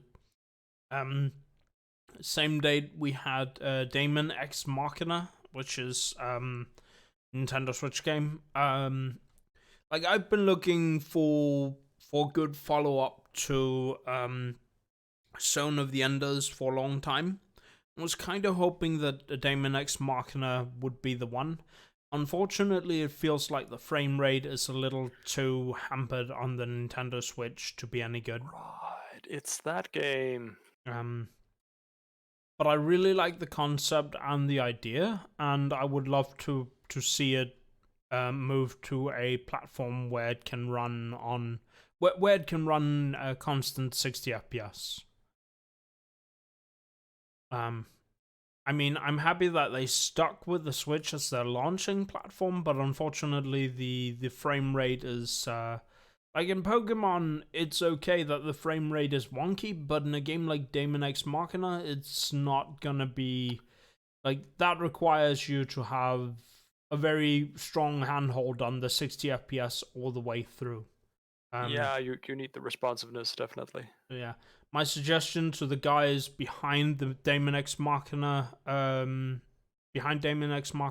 either they need to get in touch with the guys who made what's it called, Fast RMX, or the people behind the Warframe port for Nintendo Switch. Those guys, if they could give them some pointers on how to improve the frame rate, that would be terrific.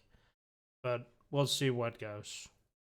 I guess Daemon X Machina is either dead now or a niche success enough for them to carry on. So yeah. Next game on the list is Legend of Zelda: Link's Awakening. Which is, or at least the one that catches my eye. I mean, there was Devil May Cry 2 that released, but Link's Awakening remake, I was looking forward to this one since it was announced, because this is like probably this is the first Legend of Zelda I played by myself. The first Legend of Zelda I had. And a remake of it, how could I say no to a remake of my childhood? And it was everything I wanted out of a remake of my childhood. They, like, the visuals are upgraded, the music is like, how can you make music this good? Please. But yeah. We also have Untitled Goose Game. Honk. Very honk. That's all I have to say. Like, Untitled Goose Game, I think it got what was it? A best award for best character? like the goose is the best character in video game character in 2019. That's amazing. That's amazing. Screw everyone else and their well-written characters. A goose that goes honk and steals your stuff is the best character of 2019. It's the character with the least character that you can play in any game in 2019. Like, it's a goose. Honk. It doesn't have any interactions with anyone that isn't "I'm taking your shit." Actually, it does have interactions beside taking stuff. There is two people sitting on a bench where you can walk up to them, and if you like honk at them, they will like clap at you, and then you can wave your wings and game with them. Yeah, and then you get a rose for winning. Yeah, there's also the kid you can scare into a phone booth, but yeah. Basically, there is no character interaction going on. But it won the prize for best character. That's very entertaining to me because there's literally no character in it. There's yeah. Either way, the next like Phew. there's a bunch of mentions of what's it called, Nino Kuni here. But it's like Nino Kuni Wrath of the White Witch on Nintendo Switch and Nino Kuni Wrath of the White Witch remaster on Windows and PS4. And I'm like, what? Why is the remaster only on Windows and PS4? I guess it's because they made the original game for Windows and PlayStation 4, and then they were like, well, we're making a remake of it, but people also wanted it on Switch, so we're porting it to Switch while making the remake. I guess, but like, I don't even know. The remastered may only have improved visuals or something. Might be, I don't know. It's a fairly lengthy game, just saying. Yeah. There's a handful of Baldur's Gate things, Baldur's Gate Enhanced Edition and Siege of Dragonspear, Dragonspear. and the second one Enhanced Edition. There's Icewind Dale Enhanced Edition and Planescape Yeah. Torment Enhanced Edition. It's Some a little school, weird. I remember Icewind Dale, and I remember it being hard and a little confusing for someone to play at his age of 10 or 9. So I never got very far with it. I think, I don't know, Freeze, did you play Icewind Dale? Yeah, I did. Okay. What's I remember I got to some camp I had to attack, and I lost every time I attempted to attack that base, and there was no way around it.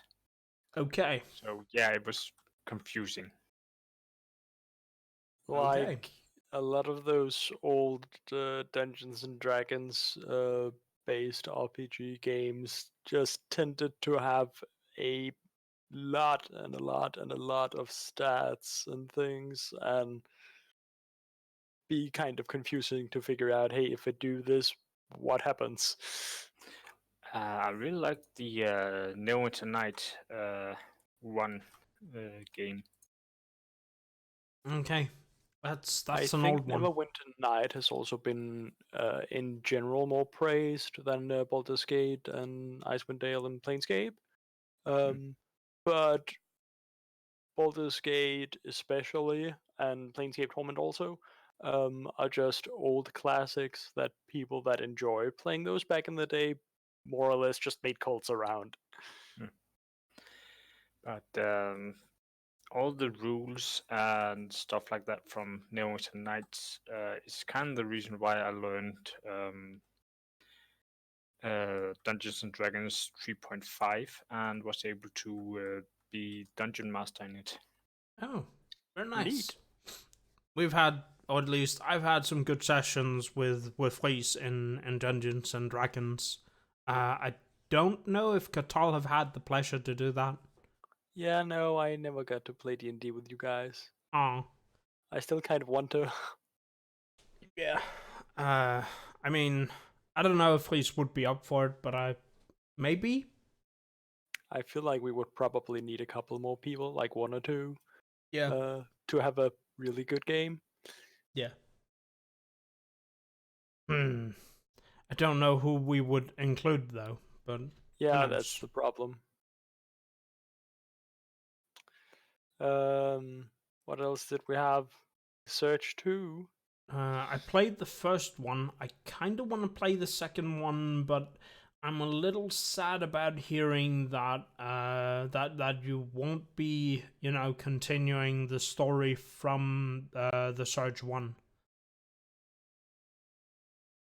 Like, you're not playing that character. You're playing a character you make yourself.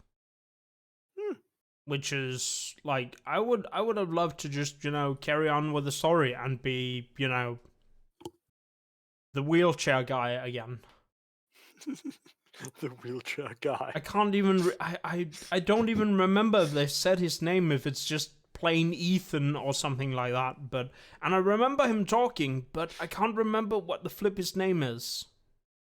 I just love that's the name you have for him. The the Yeah, wheelchair because guy. that's how the game starts. Like it surprises you with, oh, you're in a wheelchair. You gotta wheelchair your wheelchair up to the operation deck so you can get your legs installed. Yeah, I remember that. It's just I it's a mean, funny name. I mean, I can go look up what his name is. You don't have to. It's fine. But I liked how it started out. I like the fact that it's like it just shows you the thing, and he's like, oh, he's sitting in his train, and then it's like, bing bing, here's the train station. You're in a wheelchair. Get rolling. And like that moment was like the whole game. Like that set up the whole game for me. It was a really heartfelt moment. But yeah. The next thing we sort of have is Mario Kart Tour. This is an Android and iOS game by Nintendo. I think it's their first sort of big-ish venture into the whole mobile market and microtransactions. Because Oh I boy. believe that, or I remember the whole. It was critically panned, and I understand why, because it's probably the Nintendo mobile game with the most microtransactions in ever to this date. Oh boy. So yeah, big oof. It didn't. It's not popular. I guess we can move on from that then. We have those 4 Dragon Quest games. Yeah, and Definitive Edition coming to Nintendo Switch. And Code Vein. I kind of want to play Code Vein because it's Dark Souls, but anime, from my experience. That was more or less my understanding from what people have said Um, about it. Yeah, it apparently also have co-op play. But I don't know how it works quite yet. Oh my god, I forgot just how anime the characters' faces are. Like, this is so anime, and so much of the rest of it is like, yeah, I can see this being kind of anime, but not like completely anime. Let's Oh, see. I don't know if I should click pictures on this one, but I'll do it anyway. I mean, at least they got the color scheming sort of right, so you don't have what's it called?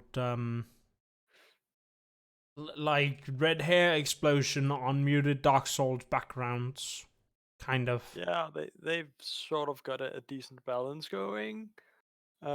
It's just sort of sad that they've also run into the old, well, this is some brown grayish backgrounds, all of it.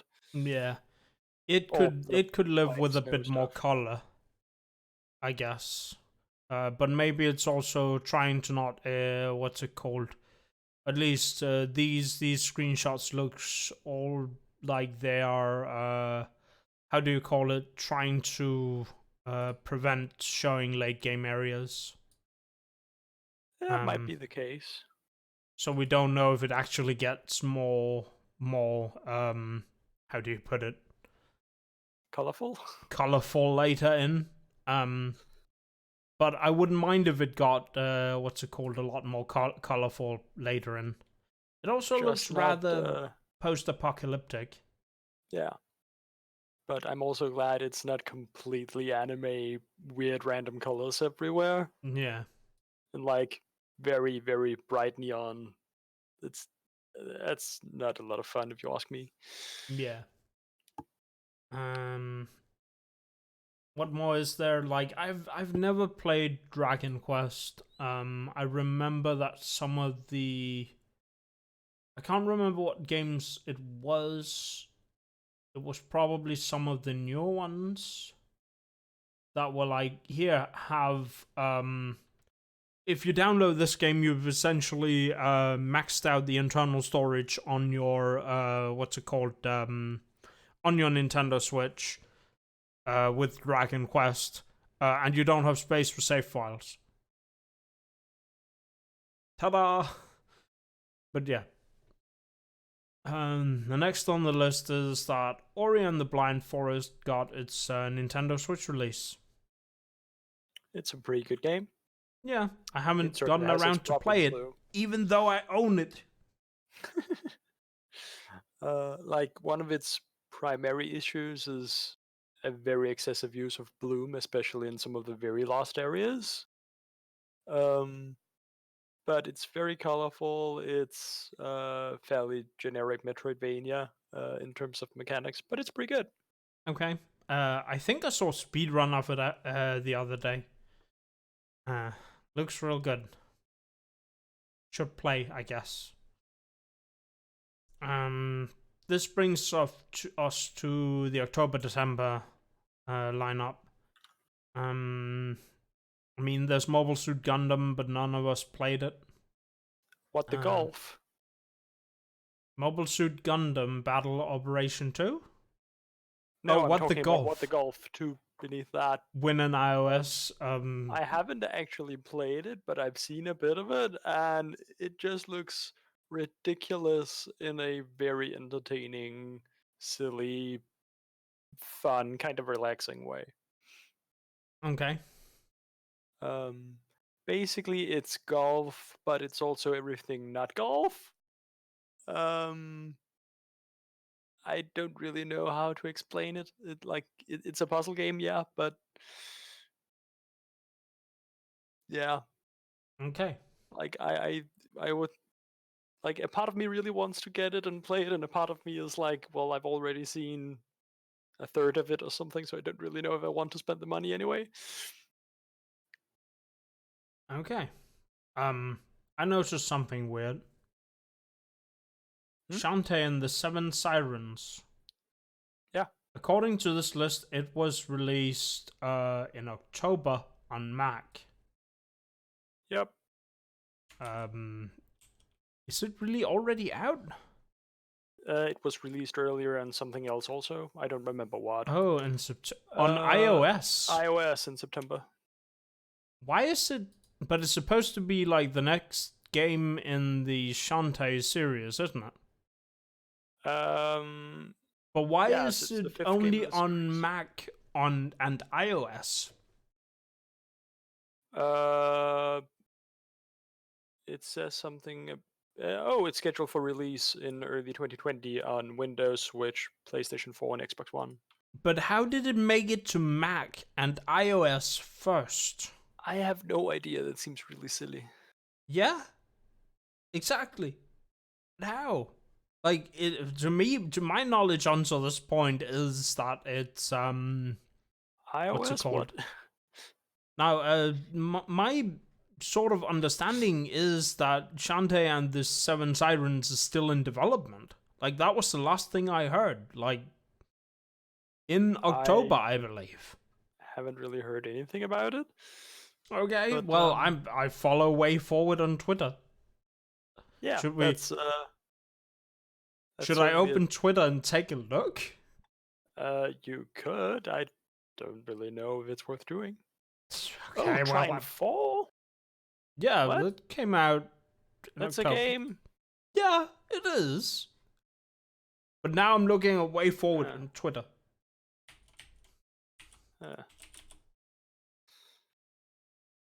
Let's see what they write. No, I don't want to see the trailer, but thank you.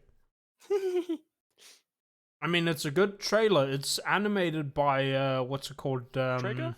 Studio Trigger, yes. Oh right, yeah, it's that one. Let's see. There's a bunch of holiday stuff. Surprise. Fan art. Holiday stuff. Fan art. Holiday stuff. Cosplay. Fan art. Holiday stuff. That's lewd. Let's scroll on past that. I mean, there's a lot of posts during someone put a paint job of their car with Rudy tops on it. Okay. Yes, I'll just move on. Well, Roddy Tops is a pretty interesting character, I guess, but I'm not sure why you would put her in your car. Uh,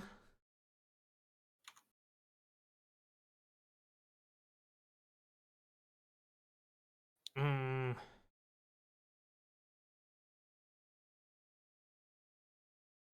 okay, so from what I can see, the Apple Arcade only has the first half of the game. Interesting. And the rest will come out together with the PC console release in spring 2020. That is what I can gather from their Twitter.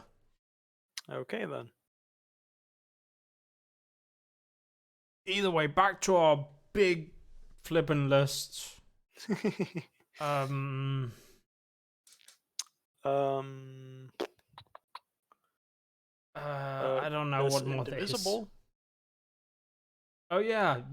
I mean, originally I was like, hey, it's pretty cool that Lab Zero is making new games, but like this one has been swept under the rug. A little bit. At the same time, Yeah. it actually looks pretty good. And they tried to kickstart it, I think about what 4-5 times or something like that. Really? Yeah, it failed a couple of times before they actually got it through. Which is super weird, but eh. So it was announced in 2015. Yeah, and I mean they've been working on it since, I guess, but they tried to And they crowdfund it. had a crowdfunding on Indiegogo in 15 that had a goal of $1.5 million.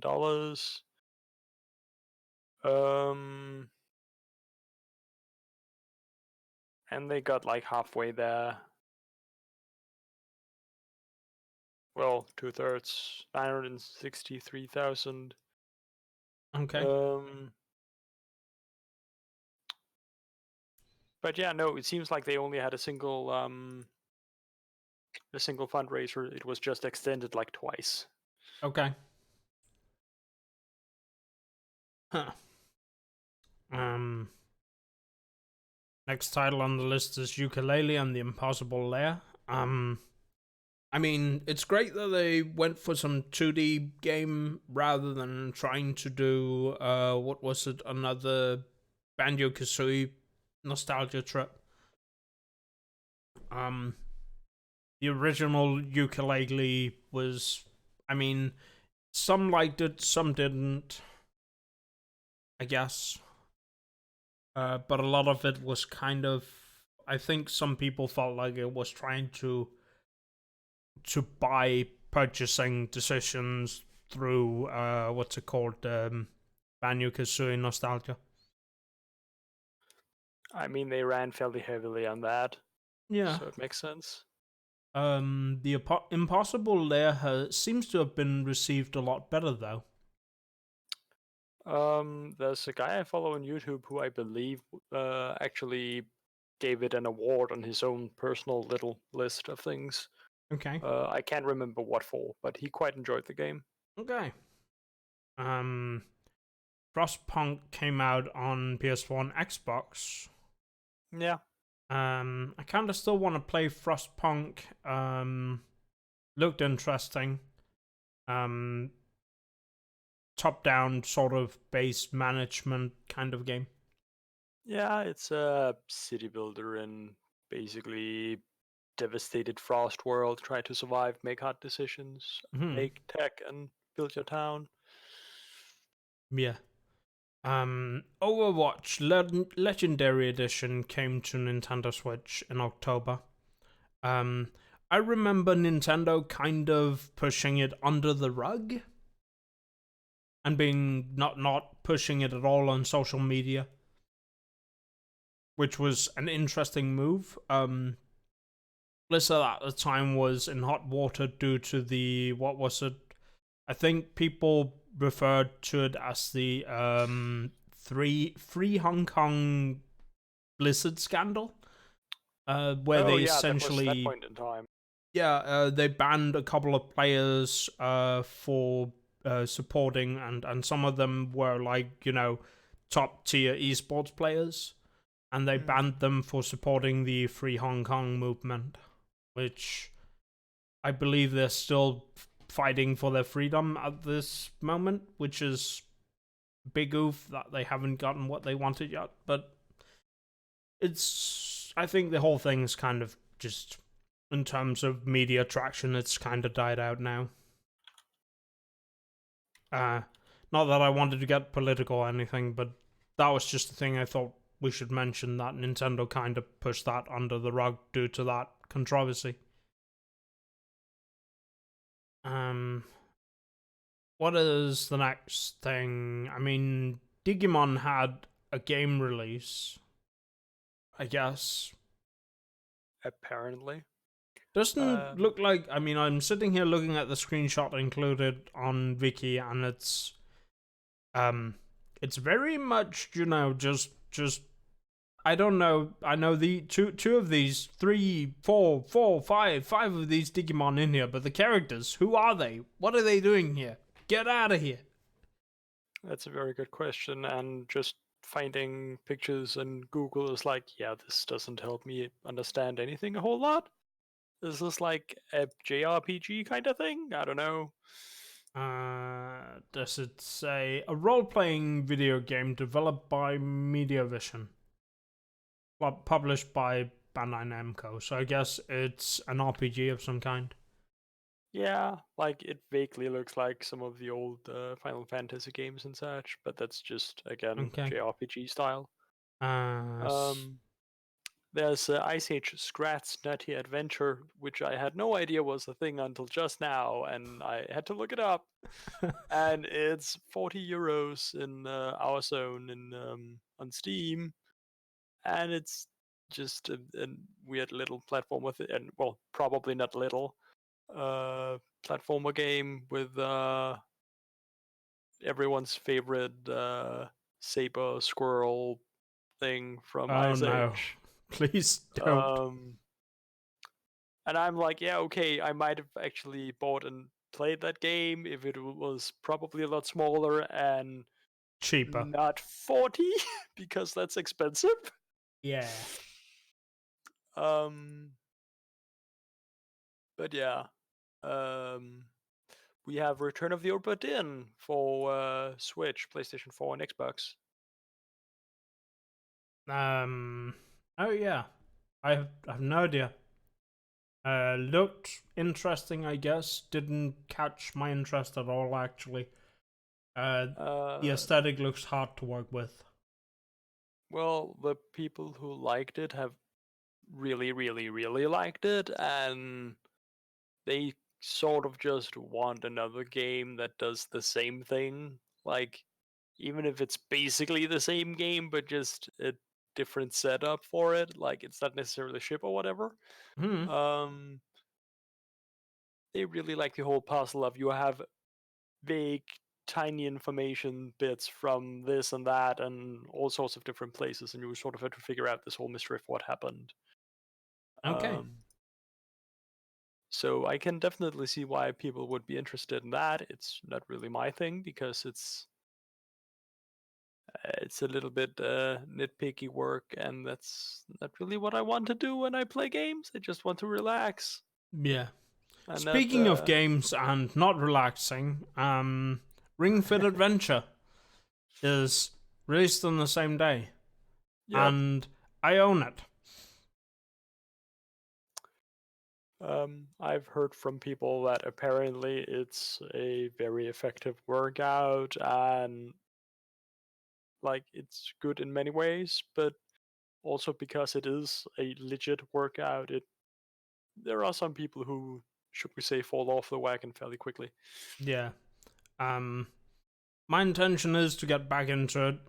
It's been a little difficult to play it when, let's just say we've had some rearrangements in the family. So essentially, my brother needed to borrow my mum's apartment to have somewhere to live, and Oh boy. they don't do too well when they live together. So essentially, my mum's been living here on and off for a little while, and I don't really like to how should I put it? Uh, exercise when she's around because she will always get way too into it. So it's been hard getting it on, but I guess Oh boy. that's gonna be my New Year's resolution to get serious with Ring Fit Adventure. Get into shape. Yeah, I need to. I weigh like 95 kilos at the moment, which is not good since I'm only 156. Yeah, you're not tall. That would be a shame. Oof. But But yeah, yeah. I like what of it I have played. I'm definitely like this is the way to go. I don't want to go to the gym anymore because of Ring Fit Adventure is so much easier to get into and way more engaging. So Ring Fit Adventure it is. I feel like at this point, there have been so many different variants of some sort of fit exercise kind of game made for various consoles that we probably have something at this point for everyone. There's guaranteed to be more games in that style being Yeah, made. Um, but I'm really glad that it's become a thing because a lot of people don't really want to exercise because it's boring, it's kind of dull, they have to go outside and go be yeah, near other people and blah. So it's just a lot easier if you can just do it at home, and especially if yeah, it's something definitely. that's a little gamified, a little watch the numbers go up and have a little bit of fun with it. Yeah. Um. Either way, moving on. Skullgirls second encore got released on Nintendo Switch. That essentially means it's Skullgirls with all the DLC. If you like fighting games and you have a Nintendo Switch, this is the one to get. Let me tell you about it. Forget Mortal Kombat. Too complicated. This is simple and easy to get into. Comparatively. Medieval is an old game that got its remake this year, and I definitely want to play that. Like I just noticed that hey, this is on PlayStation 4. Interesting. Yeah, Is this actually the yeah, that's just a remake of the old game. yeah, Um I had a demo of it back in the day on PlayStation 1 and okay. I that saw was neat. Thorla play the original one, and he had a really good time with it, and now I kind of just want Medieval. Makes sense. Like it seems like a really good game Come from to what I remember. come to PC soon, please. Yeah. It's published by Sony Interactive Entertainment. I don't think we'll see it anytime Yeah, soon. that's not happening. Um, but on the same day, we had the Outer Worlds. Oh yeah, we did. Yeah, please. How is the Outer Worlds? Tell me about it. It was fun. Well, since we had the Fallout fiasco-ish thing, then Yeah, it was 76. That was terrible, and they're still trying to market it with here now you can buy what was a $20 subscription thingy I think it was for it and get more things in this game. And and look over there, there's DLC now with now you have NPCs. Congratulations, we added NPCs in. But yeah, sorry for cutting you off. Outer Worlds was very interesting and had a fun story and uh, different ways to build your character and find solutions to different things, which I really liked. But also, at every game, there is one solution I would like to do, but I don't have the option to kind of do exactly what I would like. Okay. An example was uh, is in the beginning where you can decide to let the power to go to either one group or another group. and I wanted to make an ultimatum to the boss of one town to step down or don't get power. But I don't have that option.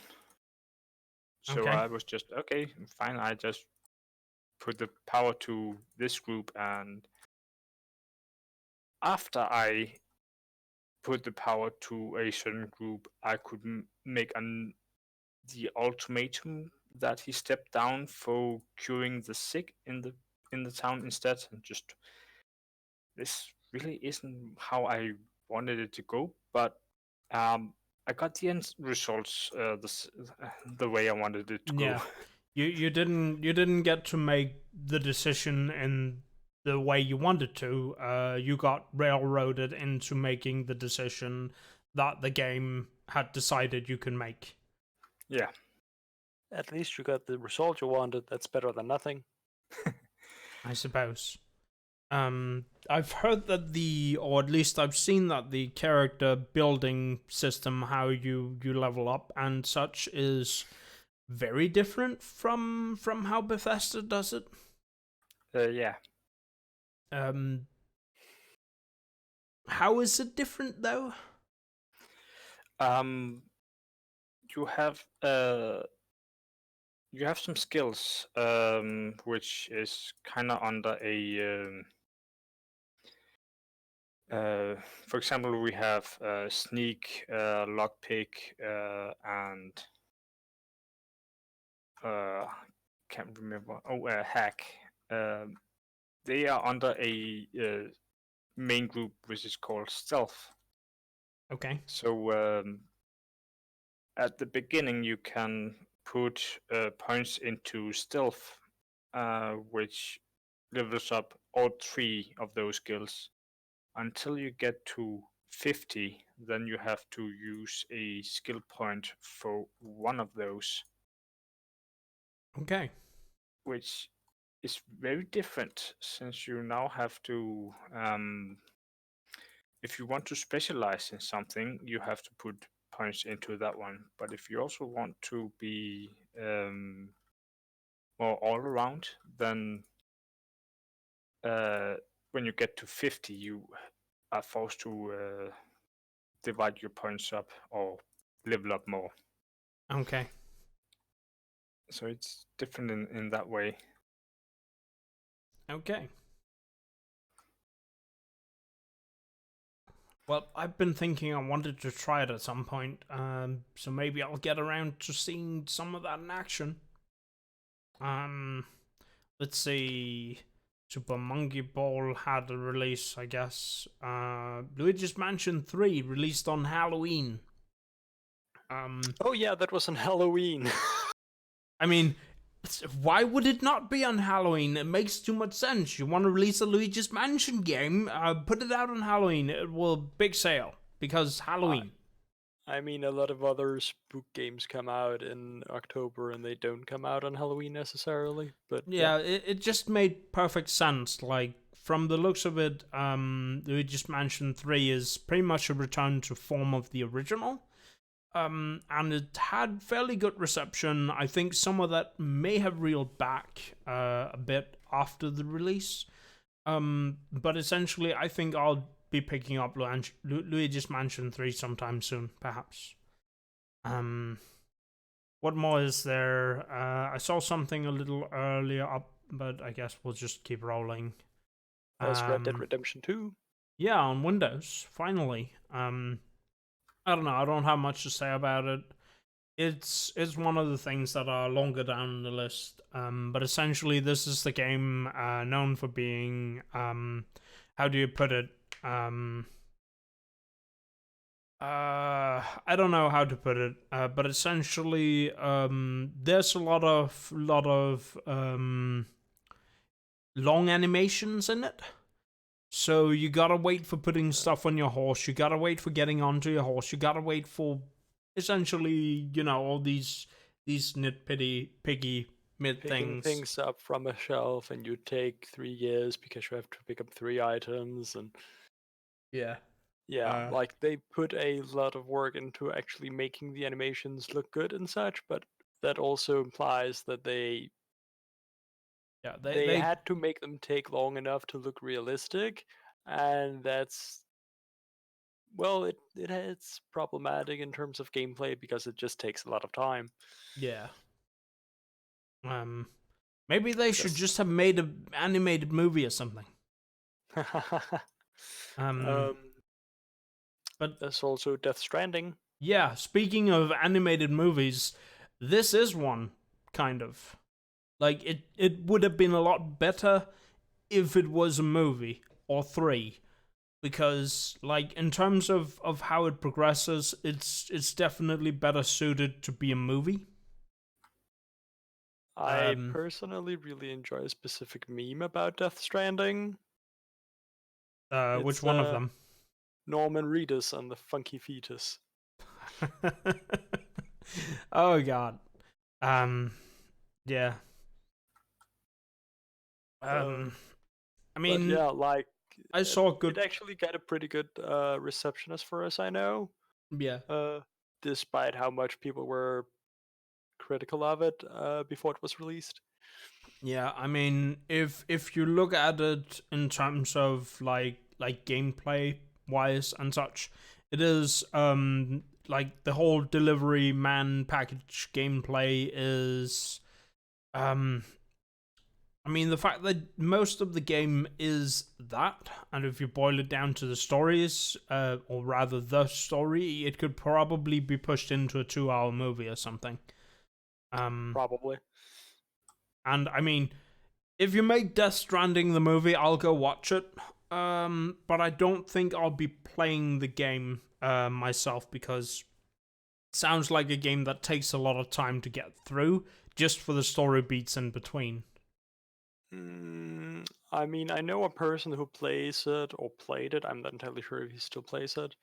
Uh, Mostly because just going around and delivering things was a calm, fairly relaxed, chill kind of game.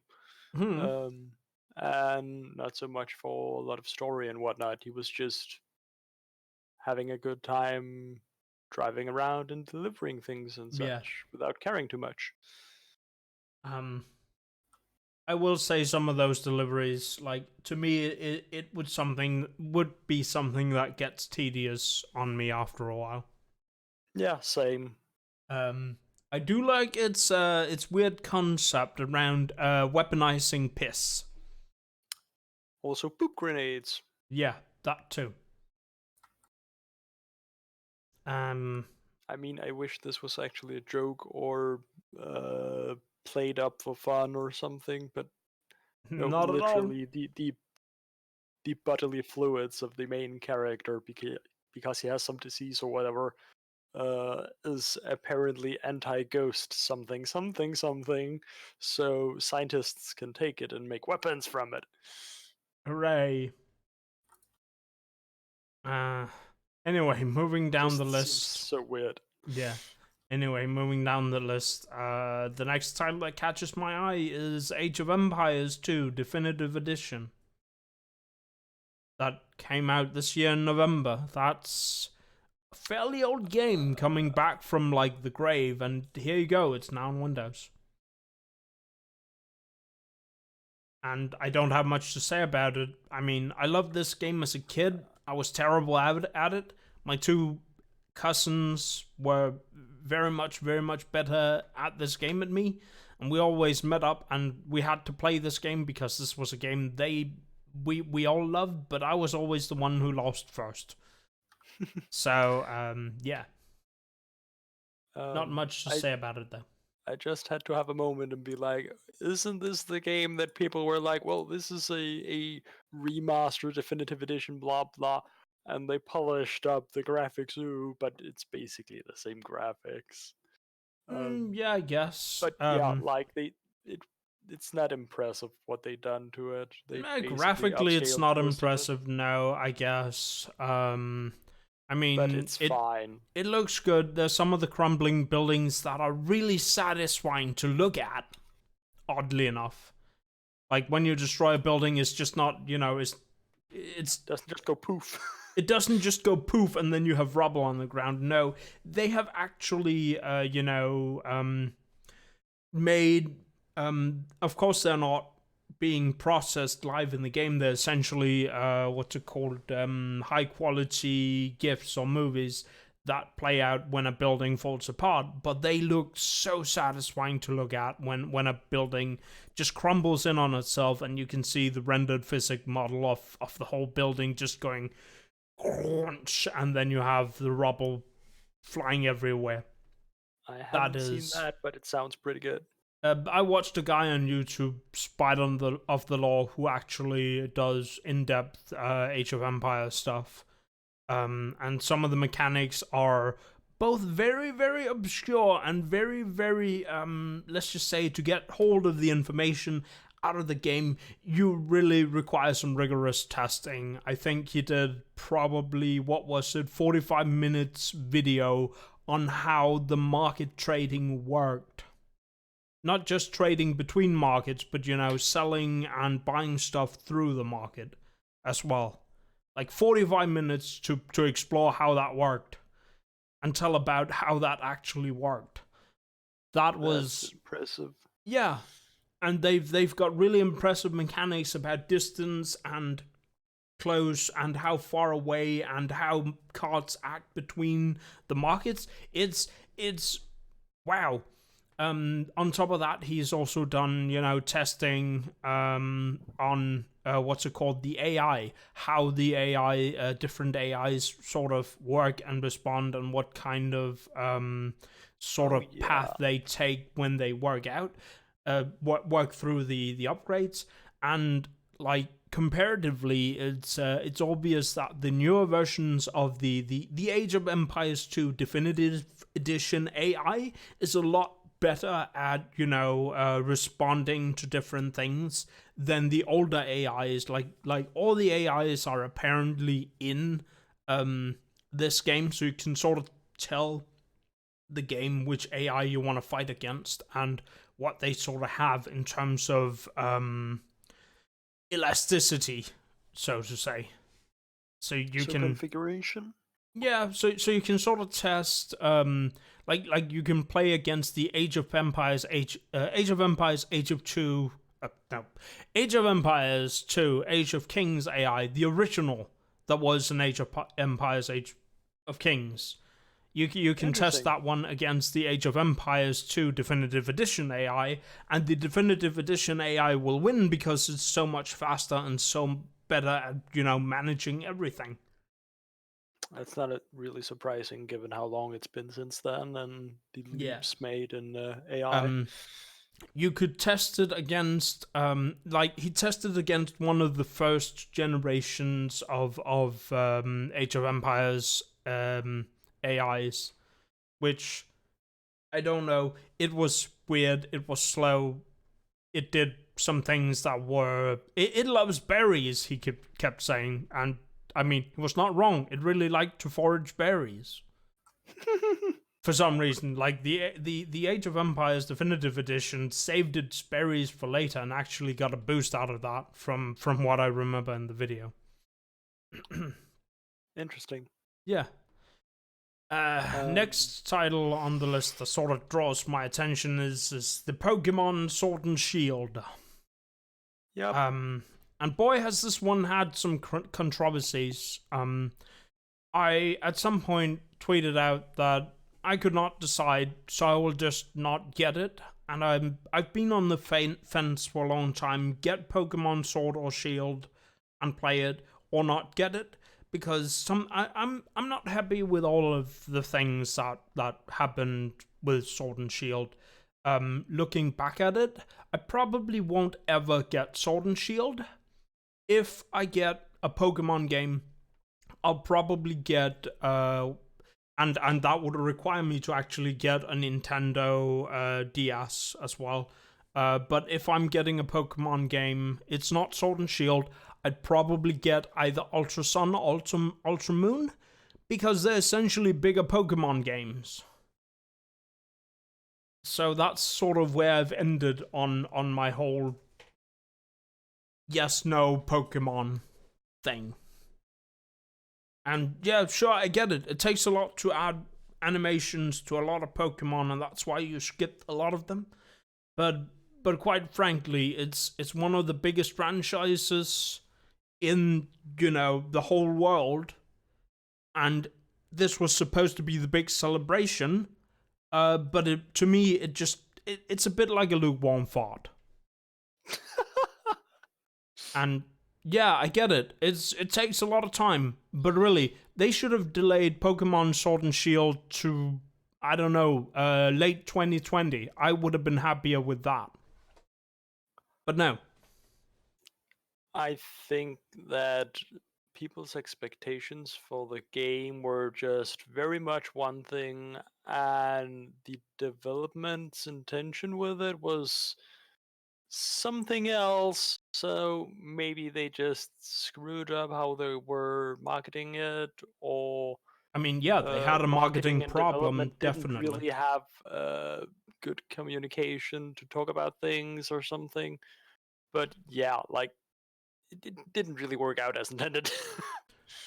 Yeah, but to me, it feels like Ultra Sun and Ultra Moon are essentially bigger Pokemon games, and this should have been the big finally full HD Pokemon celebration, and this is where it ended. And yeah, I get it. It takes a long time. But that's just my point. Take more time. But no, they had to reach the what's it called, sales window for Christmas, I guess. And the sales window for apparently Pokemon has very, very, like, as a franchise, has very, very strict release windows on its merchandise and its games and everything. And this was the best they could do within that time frame, and that's fair. That's okay.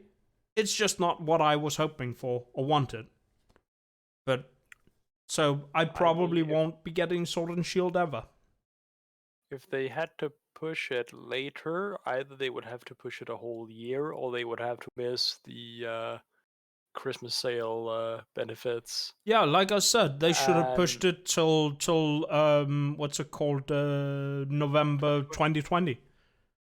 I would have been okay with that. I would have I bought mean, that. a big problem they might have been facing in that case is it's a full year of pay for the entire staff, basically. Yeah, I get it, but that And should be fine because Nintendo. No, not Nintendo. Pokemon is the highest grossing franchise in the world. The Pokemon company is like, I think, yeah, I guess maybe they fired people, maybe they didn't. I'm not sure. When I look up at the page, the Pokemon company is 198 people. Game Freak is 75 people. And you're telling me the biggest grossing franchise could not pay for 200 people's employment for another year? I'm not saying they couldn't, I'm just saying that they might have had numbers saying, well, if we do this, it's going to take a lot more sales to actually make the intended goal of sales, and we don't think that's realistic. Again, I don't know, but I imagine that's the case. I mean, I get it. I get it. But again, Nintendo, or not Nintendo, but the Pokemon company has strict, sales release figures. Like, they need to push a game like even if Pokemon Sword and Shield was not finished in time, which I actually believe it wasn't, it would be pushed out the door by the Pokemon company by that time. That's apparently how the Pokemon company works. Here's a deadline. You even like by the time they made Sun and Moon, they apparently already knew when what's it called, Sword and Shield had to be ready for. Yeah. And when I'm saying Sun and Moon, that's prior to Ultra Sun and Ultra Moon. Yeah, that's why I'm like, ugh. But that's what I mean. Like, the Pokemon company apparently has very strict release schedules for these things. And all I can say is oof. It just sounds like that well, they have a kind of rigid schedule that would benefit a lot from some flexibility in terms of both product quality, but also just consumer goodwill.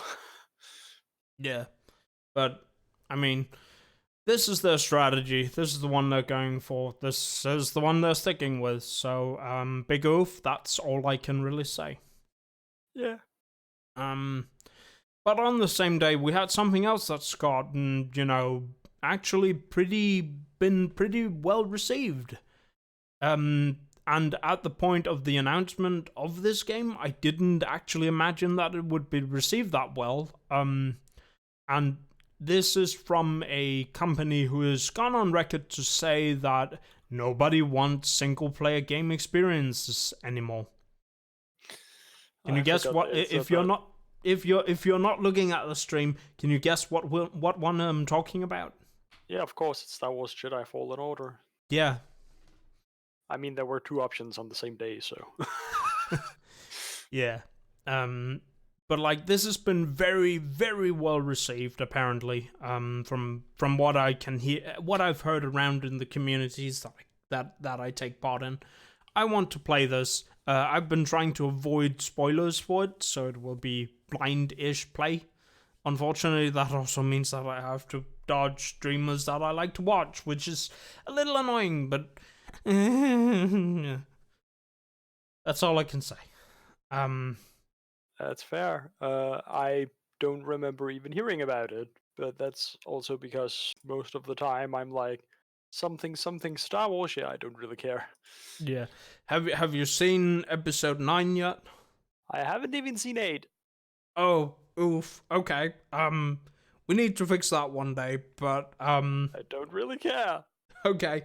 I mean, I'll say this much. They definitely should have kept J.J. Abrams as the director for all 3 movies.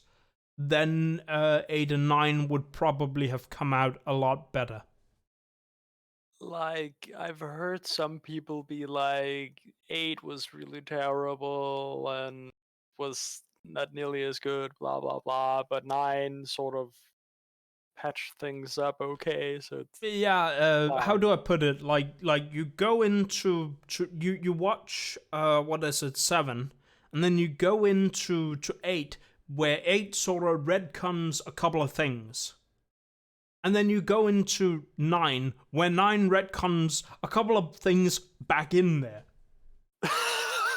Like, it's obvious that that J.J. Abrams had plans and had good ideas, and then the other guy, who I'm not gonna mention by name because A, I don't remember his name, and B, we don't want to mention him by name because, I mean, I imagine he's an okay, good person. Don't mention him, so don't put the blame on him. But he had some other ideas where Star Wars, should be headed. And I mean, that's okay to have other ideas, but when you've established some base ideas, maybe don't retcon them. If you have had ideas established, don't go ahead and retcon them.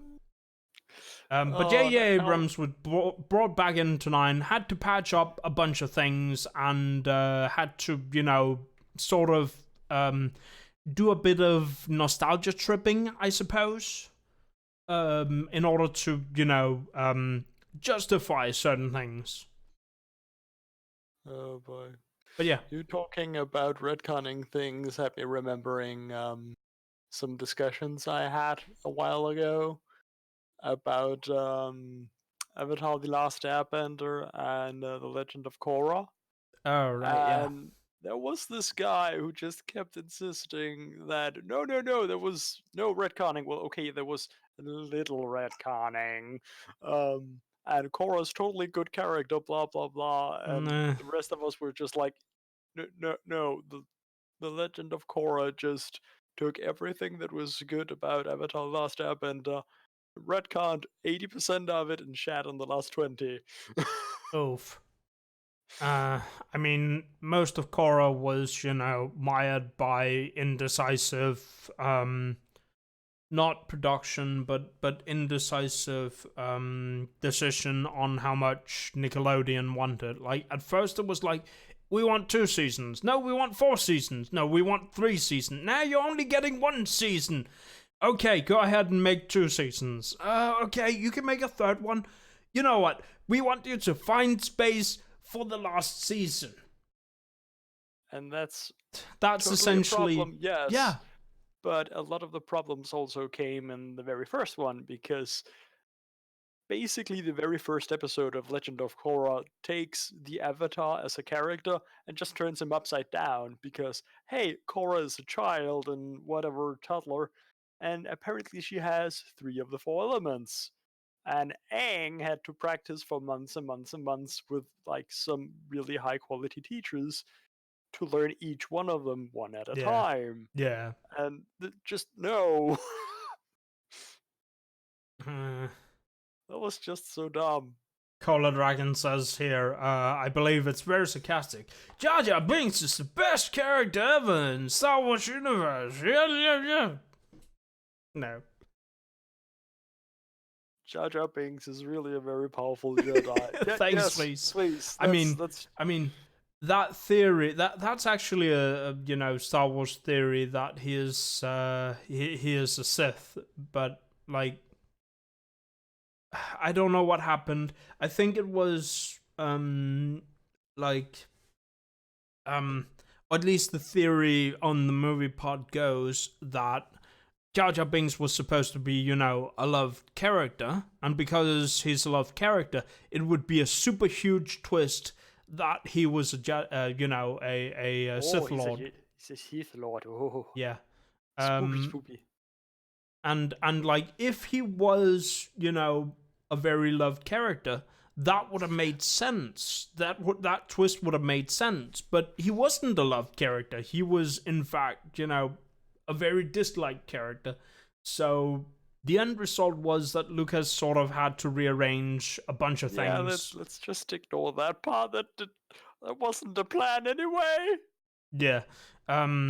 But like it would have been like the best twist ever if the worst character was also a Sith. That would have been a way better what they actually went with.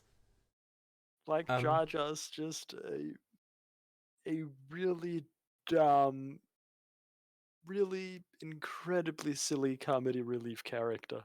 Yeah. And his voice just grated so many people. It's like, Yeah. why did you do this? I don't know. I have this sort of like I don't know why I end up doing this with franchises. But essentially I like the idea of going back and fixing things. But let's not get too deep into that because I have a lot of those. Especially with Firefall and Anthem.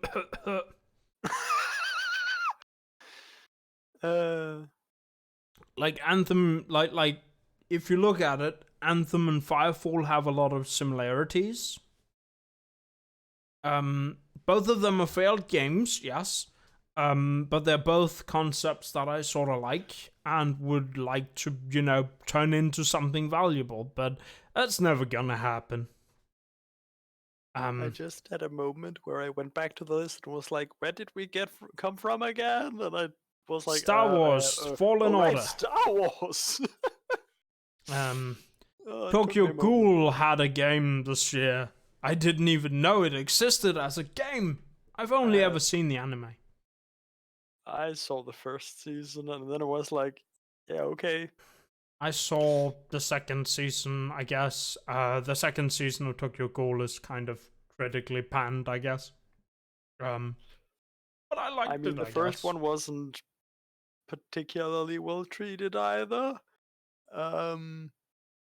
But like, I just couldn't see it being an amazing sequel because of the whole how the first one played out, basically. Yeah. I'm just gonna jump down the list from Star Wars. There's a bunch of titles I don't really want to talk about. That's fair. I was thinking the next one I kind of wanted to touch upon was, I mean, Life is Strange had another episode, yada yada. There was, what is it? I missed it. I looked at it. Oh, Shovel Shovel Knight Knight? had another one, but that was not the one. It was the Neverwinter Nights had an enhanced edition, but that was not it either. I guess. I mean, I guess I played Neverwinter Nights at some point, but I may have put it down also fairly quickly. The hell is Shovel Knight Showdown? Shovel Knight Showdown's just been the other one. Yeah, I know. I was just wondering out loud for a moment. It was one of those controversial titles where the creators said that no, there's no political anything in this video game, but it was totally political. I don't know. Was it Detroit Become Human? Yes, that one. Oh, there it is. It released on Windows. But like the creator has like, you know, come out and said several times that the game has nothing, you know, nothing political this is in it. Not political. Yeah, basically. But how are you not political when the game is literally about racism against androids? How? How is that not what political? That person has been saying himself. I don't know, but that's very, very political. Cola Dragon said, Brain Age, is that something similar to Peter Jackson's Brain Dead? No, Brain Age is I mean, Nintendo Switch. Okay, that comes out tomorrow. That comes out tomorrow. Oh, yeah, down there. It comes out tomorrow, guys. Oh, yeah, it's tomorrow. I was like, wasn't that... oh. Yeah, But no, Brain Age is a, the first game was like, you had to draw answers on your what's it called, touchscreen on the Nintendo DS, and like it would be here some math training, so plus this minus that plus this, so do this simple math, and it would be brain training, and it's like here draw a house, here make this, here do that, here write these words in different sequences, kind of dealio. And basically it used that to try to compute how old your brain was and give you some statistics on how well your brain functions, basically. Oh, so not as fun then, says Color Dragon. I've seen a speed run by Taskbot on it. It was very fun. Taskbot does some very interesting things. Yeah. And I don't know what age he got calculated to at the end, but yeah. But I guess that's the end of the video game list then. Yup. And Brain Dead is apparently a 1992 movie. A splatstick zombie comedy film. Okay, I have no idea what that is. I don't know either. Okay. But yeah, this looks like some very old school comedy old movie be old. I guess it's time to move into Animu. So I'll bring up Annie Chop. We didn't talk about Shovel Knight, but that's fine. I mean, we can talk about Shovel Knight. I just haven't, you know, I have Treasure Trove, so I actually have access to it. But I haven't actually gotten around to, you know, House of Cards or Showdown for that matter. I haven't touched either anyway, so yeah. I mean, I guess we could play it next time you're here if you want to, but yeah. Well, we still have Kirby. Yeah. I'm still working on trying to get the what's it called, dual controller set up to work, so we could play. Oh right, yeah. What's it called? One character, 2 players for Dark Souls.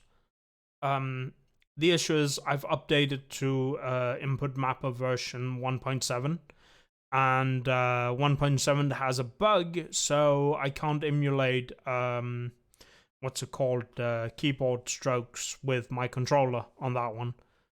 Oh, Or I can't even remove buttons from controllers and such. On 1.7, but I guess the fix is easy to just install 1.6 and use that instead. But 1.6 doesn't have exit input controller support. It only has PlayStation 4 hack controller support. So, oof. But Input Mapper 1.7 is turning out to be really good. Because you can use it for a lot of things. Like, it has 360 controller support as well. Which is, how the flip did you even get that in there? There's full keyboard support now as well. Which is like, now your keyboard is a controller? How did you do that? But yeah, it's also weird because once you have that running, your keyboard is essentially ported into a controller. So Windows does no longer recognize it as a keyboard. I mean, it's smart if you have a game that only supports controller, I guess. Which, yes, they exist. Which is weird. I was just looking at AnyChart for winter 2020, and I noticed a thing. Yeah. Let's wait with 2020 until we've been through fall and 19. That's fair. I was just, oh right, that thing. I completely forgot that's going to come out. It looks pretty good. I have I'm gonna say it right away. I have 2 new shows that I want to watch on winter 2020.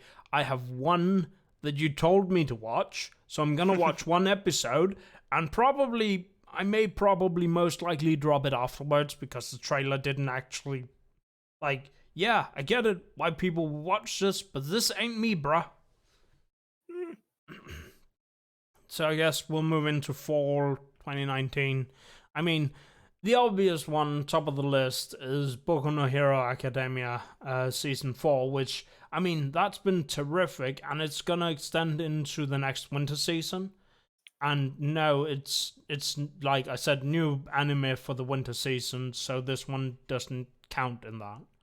I look forward to it. It's going really well so far. Yeah, real good cliffhangers. I mean, please, what was your goodest anime from fall season?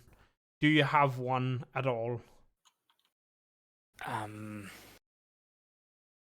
Well, Winland is still going. Can you pick one that is not a leftover from a prior season?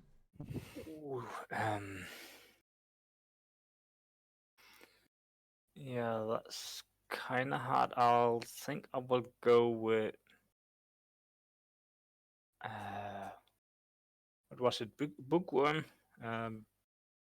Oh yeah, Life of a Bookworm, or what it's called. Ascendance of a Bookworm. That one. Honsuki no. Yeah. Oh yeah. I got the Japanese name instead. Yeah, that one I think I like for. If it have to be this season. Okay, yeah, for me that's a pretty good one, and it had like released 2 episodes yesterday, so that was like super gold for me. It probably had, the show in itself is very not action packed, but it had the most actiony episode as a season final, which is like, how did you do this? Real good show. Really love it. It's super cute. I still haven't seen those because I want to watch them with you. Okay, well, you have something to look forward to, my friend. We have a bunch of stuff to look forward to. Yeah. Let's just check my little list here. We have Bookworm, No Guns Life. I don't remember. Is there more Rick and Morty? I think so. I mean, I think we have 1 episode. 1 or 2 or something. I don't remember. That's why I'm like, what was I mean, what episode number did you list? I think it was 2. I'm just having a quick look. Yeah, 2? no, we Then have we have 3. 3. We have 3. Okay. But yeah. Yeah, I'm fairly certain that yeah, no, we saw the old man in the seat. We didn't see one crew of the Cuckoo's Morty. Okay. So yeah, we have 3 left. Hooray! That's nice. Yeah. Did you watch other things this season, please?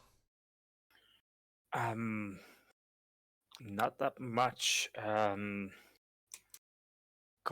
Well, I kind of started on some things, and then I kind of just I'll wait with them, and then I only saw 2 episodes of them.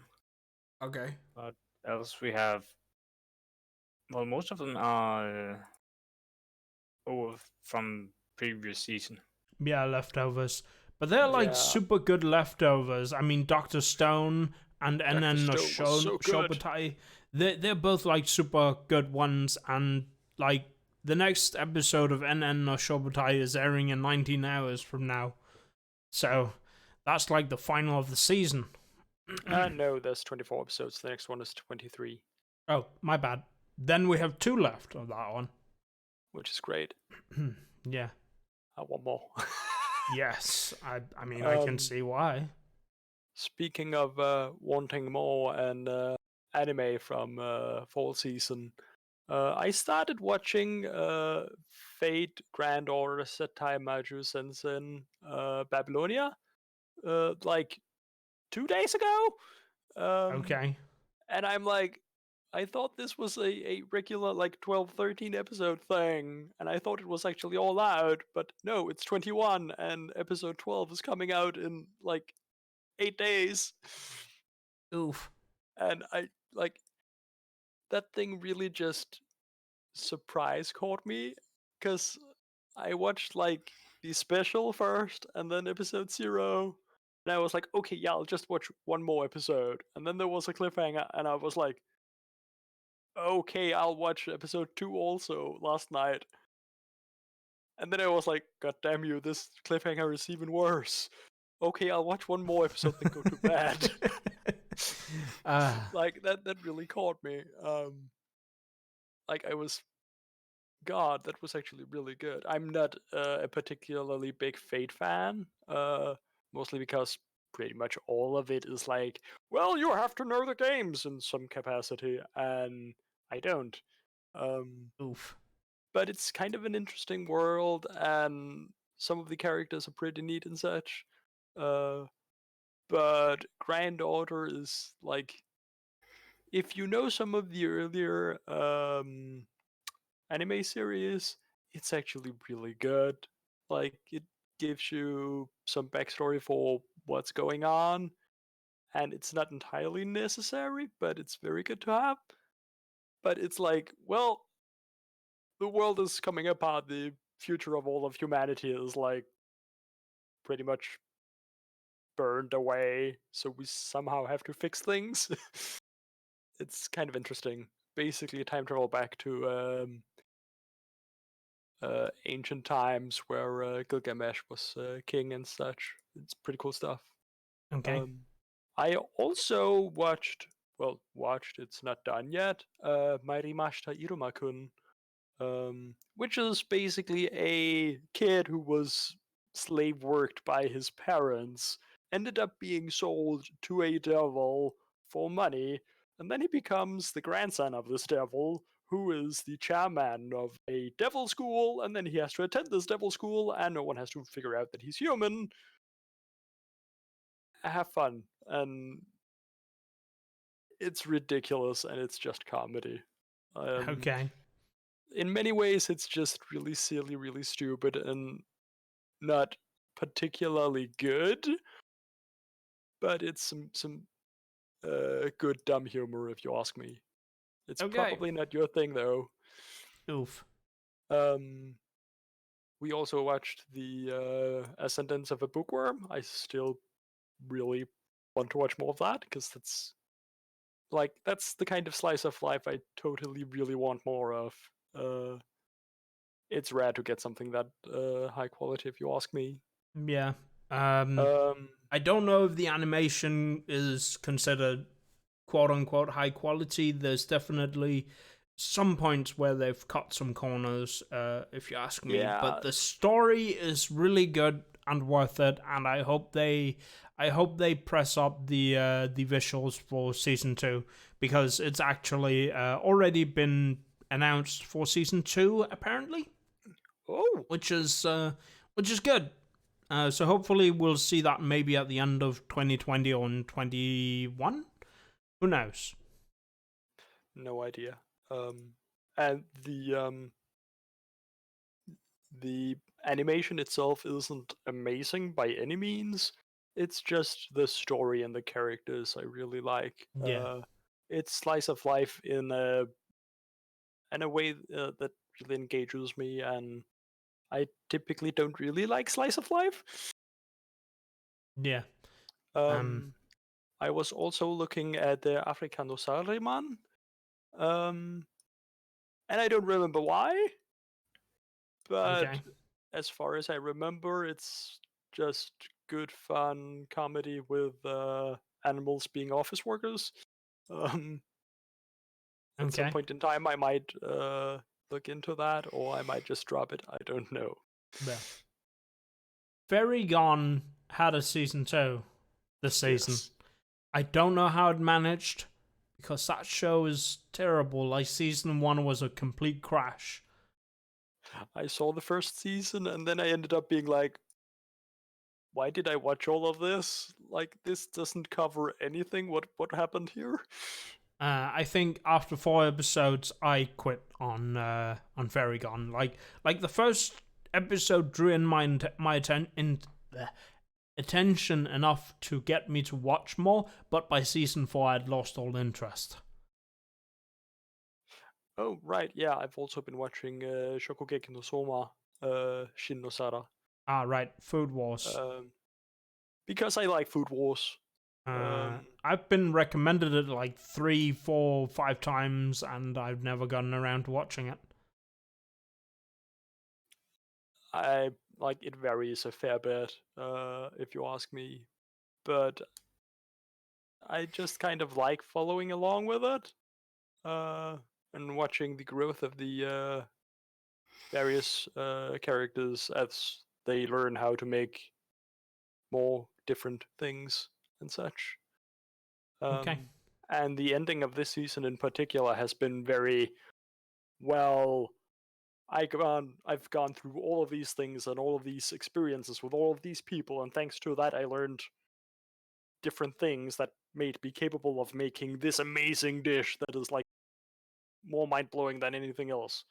And that's from a show that pretty much has season one with people exploding their clothes off because food is amazing. Okay, I mean, food is amazing. That is a thing we can agree upon.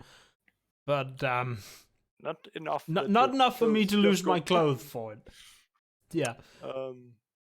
Which, by the way, is an ability belonging to a family, and they have called it the gifting. I don't know Okay. why. Also, if you marry into the family, you also get the ability, because no idea. Okay. Interesting. Haha! Okay, now I apparently have the ability to taste really amazing food, and either my clothes or someone else's clothes go exploding from their bodies. Oof. Okay. That's just dumb. Yeah. I guess this means that we have to jump back to summer season now. Or should we I look don't at really want to go back quality? further. It's like, eh. Ah.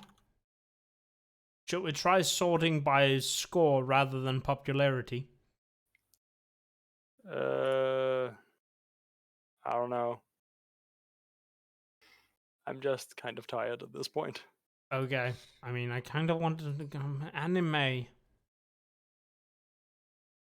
I mean, summer season was where we have some of the big hitters for this year. Doctor Stone, Shobutai, Vinland Saga, they're all in this season beginning here. Yeah. Oh god, we had Arifureta. Yeah, Arifureta, like that show is flipping broken in animation and direction and everything, and it's in terms of popularity, it's number 5. It is the best worst thing. Yeah, like the story is fairly average isekai anime. The animation is where it's funny because the animation is terribly broken, and how it managed to pass into to actually to pass QA like this is just baffling in general. I still remember that bit where I don't remember who it is that jumps, and it literally just looks like someone cut out of them in paint or something and drag them. Yeah, It's just what the hell. yeah, it's so bad. Oh, it's so funny. There was Kata no Astra, which I watched and kind of liked. Had a bit of a ham-handed ending, as I remember it, but it was a fun, good watch at least. I watched Lord Ilmeloy Nisei no Jikenbo Rail Zeppelin Grace Note, which is what? a really really long weird name for what is basically a detective series in the Fate universe, where the character who was in Fate Stay Night as one of the so-called masters and didn't win or anything, but yeah, he had a big follower boner, so to say, for one of the characters, and now he's grown up and problems and things, and he is a brainy boy with terrible magic, so he's a detective basically. Okay. Like I kind of liked it. It's pretty much what spurred me to get back into Fate. Okay. We watched Copcraft. I just saw that was on the list again, yeah, too. Yeah. Copcraft was pretty good. Yeah, it was decent. Detective dynamic. I mean, if you've seen Zootopia, you basically know the ground, the building blocks for this anime. Oh right. So yeah, good cop body anime. Has magic and fantasy and elves and guns and, well, calling them elves, I don't know if that's the right term, but Fantasy creatures that are basically elves. yeah, I guess. I mean, I kind of wanted to watch Grand Blem, but I never got around to it. I didn't watch that, but I have just recently watched Nakano Hito Genom Jikyochu, which was weird and It's odd. that one with the what was it? The Let's Players, and they got kidnapped and they have to play a real life game as a Let's Play and get 1,000,000 views. And wow. it's really dumb Okay, and then weird it's not the stuff. one that I thought of, which was what it was like prodigies having a DC in another world, which is like But it's really weird, and kind of the main antagonist is the guy with the llama mask, and it's strange and weird, and there's drama and mysteries involved in things and such. Apparently, I just noticed this just before looking at Winter 2020. There's more coming for it. Otherwise, I would have been really disappointed with the ending of it.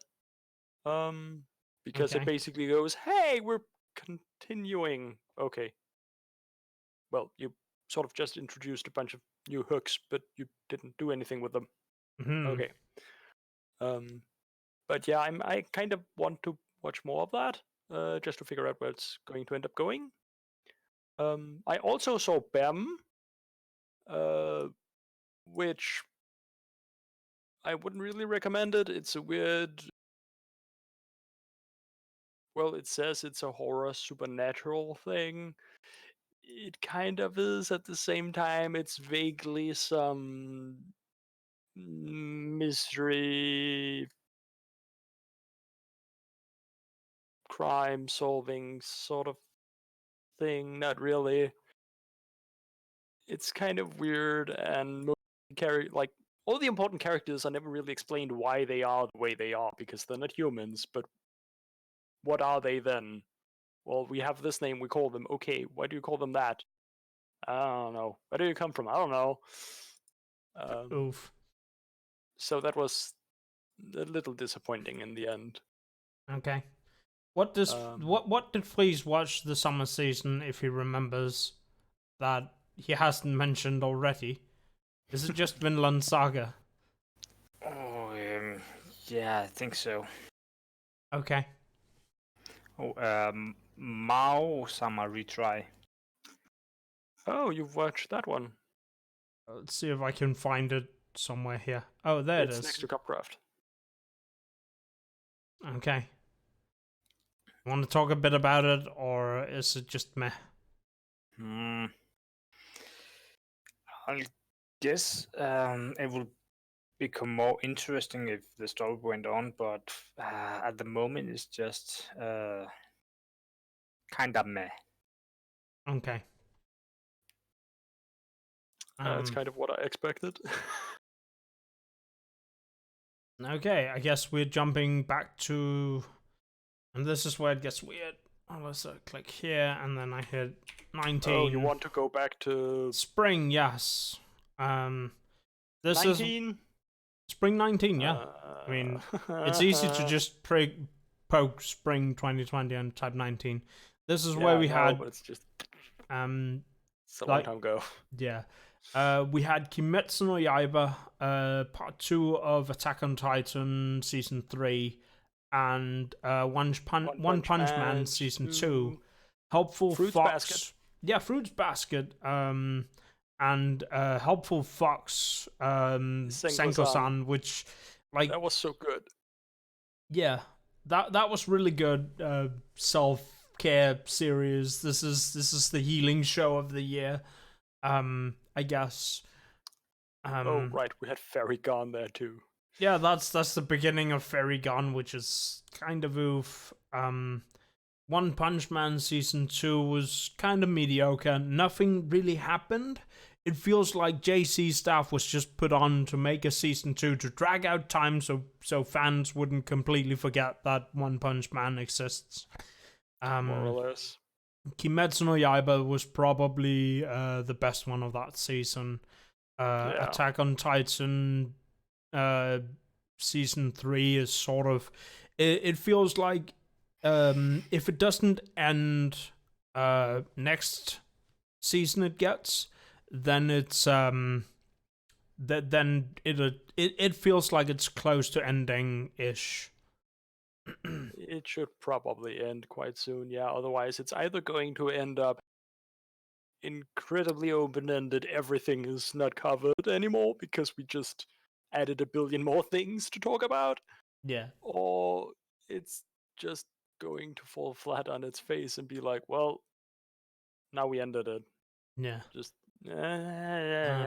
I watched Sarasamai, which was a really weird one, but I liked the whole aesthetic and what's it called sort of thing they had going.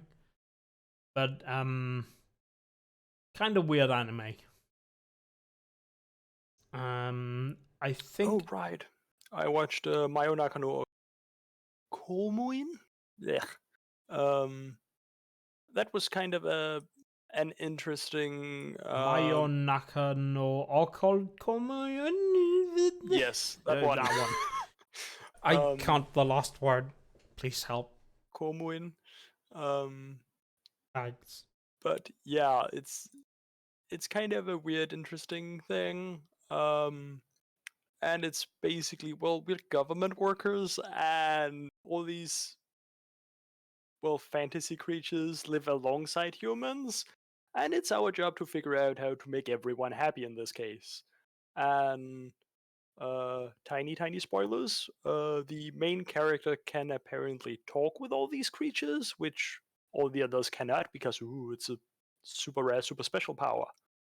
And there are some conflicts involved with that because all the other guys pretty much solved all their problems before him showing up by, well, you're in the way, I'ma kill you now. Okay. Um, This season had but I quite like that. Isekai Quartet. Yes, Which it did. I would That say was such a if you're gonna watch Isekai Quartet, you need to at least know 3 of the 4 animes included here. I would say at least 2, 3 at least if you want to have a pretty good experience with it. Yeah. You can do with 2, but 3 or 4 is definitely recommended. Yeah. I don't know that one anime with what's his face? Subaru? Yeah, you mean ReZero. Okay. I mean, I guess it's a spin-off of the ReZero thing because that's a lot different than the rest of anything. I'm very confused. I mean, I had seen all 4 of them before I got into it, but I couldn't really remember much from ReZero. Okay. I had a good time with it though. It's decent fun, just small silly things. Okay. As a quartet, anyway. Okay. I don't think there's much more in this season to talk about. Pomare came out, but I've not had a chance to watch it yet. Yeah, we want to watch that. Yeah. Ooh, that was Kotetsujo no Kapaneri Unna Tokesen. I actually watched that. I'm so confused about where you're... Right side of Pomare. Okay. That was pretty good. Like, it felt like just another part of Kotetsujo no Kapaneri. I have no idea. I've not seen it. It's basically zombie apocalypse, and people are traveling around in these giant kind of city trains, trying to survive and get by and stuff. It's kind of hard to explain it. Okay. It's steampunk, more or less. Yep. I guess we're jumping back to Winter 19. You ready for old stuff? No, I'm not. Also, I'm trying to figure out if there was any OVAs or something that spring. Yeah, I don't know. I haven't watched OVAs in a long time. I basically skip everything OVA because Winter every time 19. I watch it, it's like okay.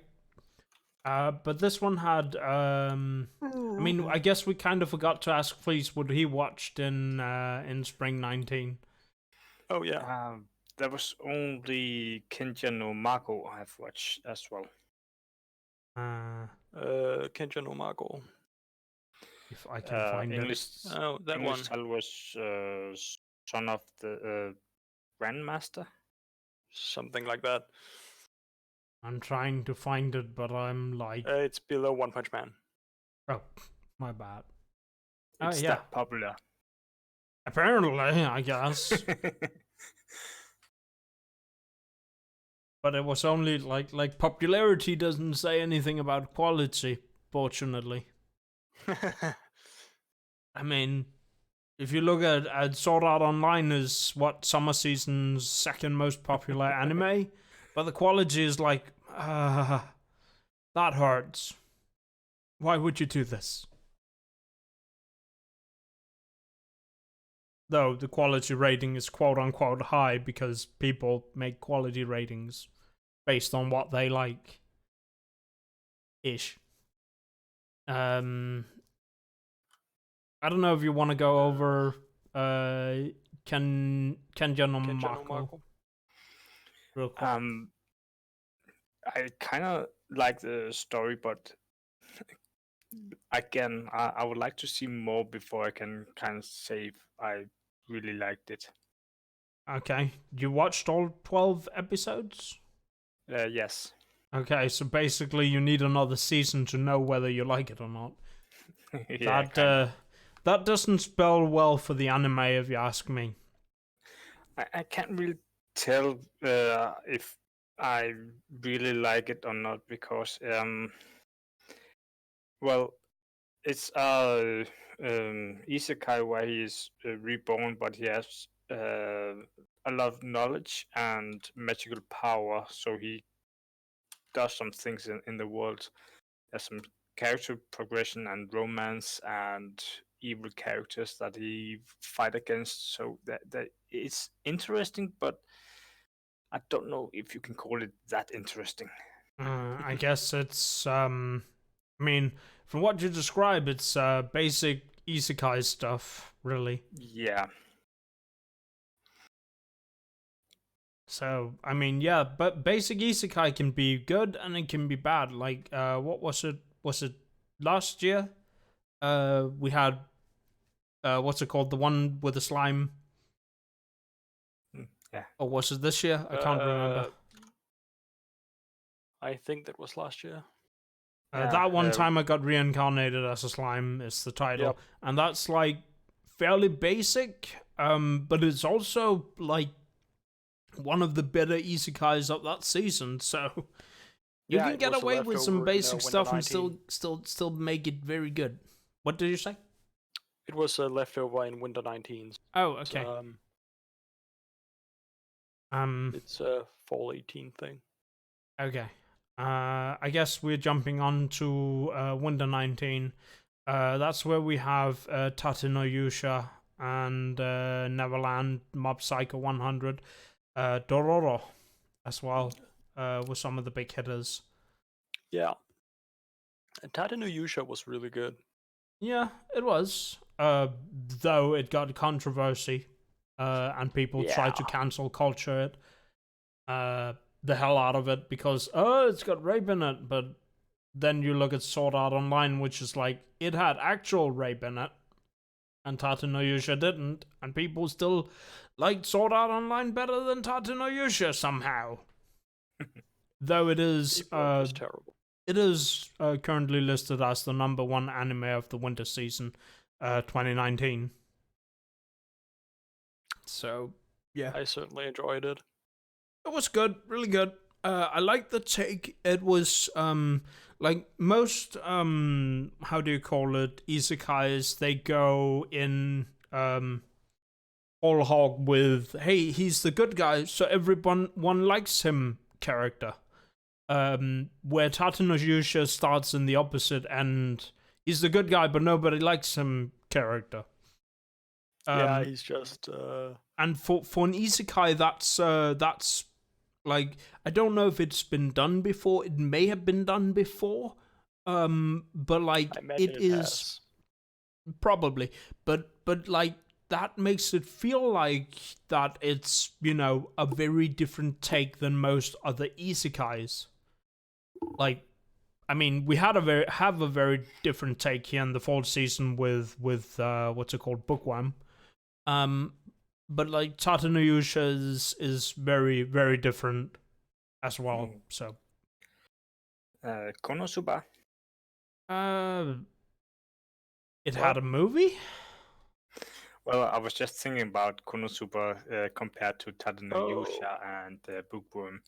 Oh yeah, we but have an isekai, but he's not really popular. To say that he's in the story. The trope. I mean, to say that he's not popular is like Tate, like in Tate no Yusha, he's opposite of popular. But he is in Konosuba. He's like neutral he's ground. Just a guy. He's just a dude. Yeah, that's his whole sort of like, base premise. Tate no Yusha, he's distinctly disliked and framed and set up to be this horrible character, which he isn't. He isn't, but he certainly gets affected by it and becomes a less nice guy as a result. Mm-hmm. And then there's the whole spoilers. There's the whole Curse series, which the whole incident, like the curse series of his weapon, shows up because of this. Yeah, like that's the entire motivation for why that's a part of the story. Hmm. Um, but yeah, like I really like that it was kind of a unique spin on the whole thing. Like he's not just some rando who was one of, I don't know, hundreds or something special characters or whatever that was reincarnated into a world. And he is definitely a character to be treated with some amount of dignity or whatever, because he is actually a special prophesized something, but at the same time he's also just ostracized for various reasons. And He's him having to deal with that and work through all of that was just, it was good. Yeah. Like, I think the king even, like, banishes him from the castle early in, like, first episode. I don't think he gets banished there distinctly, but he's certainly turned down Yeah. very distinctly. Um, it is highlighted at some point that the queen is actually the one with all the power, though. Yeah, Which is... it's kind of weird that she's not really a part of the story for so long. Yeah, I think, what's it called? His name, Annie News on YouTube, actually goes over a bunch of the recent and cut content and stuff like that from the anime. Yeah, he But does. then you have to watch that to actually, He's or read the manga to know that the king has caused troubles that the queen is trying to negotiate. Yeah, like Ish. there's a bunch of stuff behind the scenes and such because it's not covered in Yeah, the in the anime. anime, unfortunately. That said, the entire series that Anime News has on both that and Overlord, a bunch of other series and such, uh, like it's really good stuff. He Yeah, does a really good job of covering things and explaining and such. yeah. And it's not just manga and anime. He also um, what's it called again? Movies, No, well, yes, but games, uh, no, it's that other written medium. novels, Light manga. novels. Okay, light Light novels. novels. There we go. Thank you. No problem.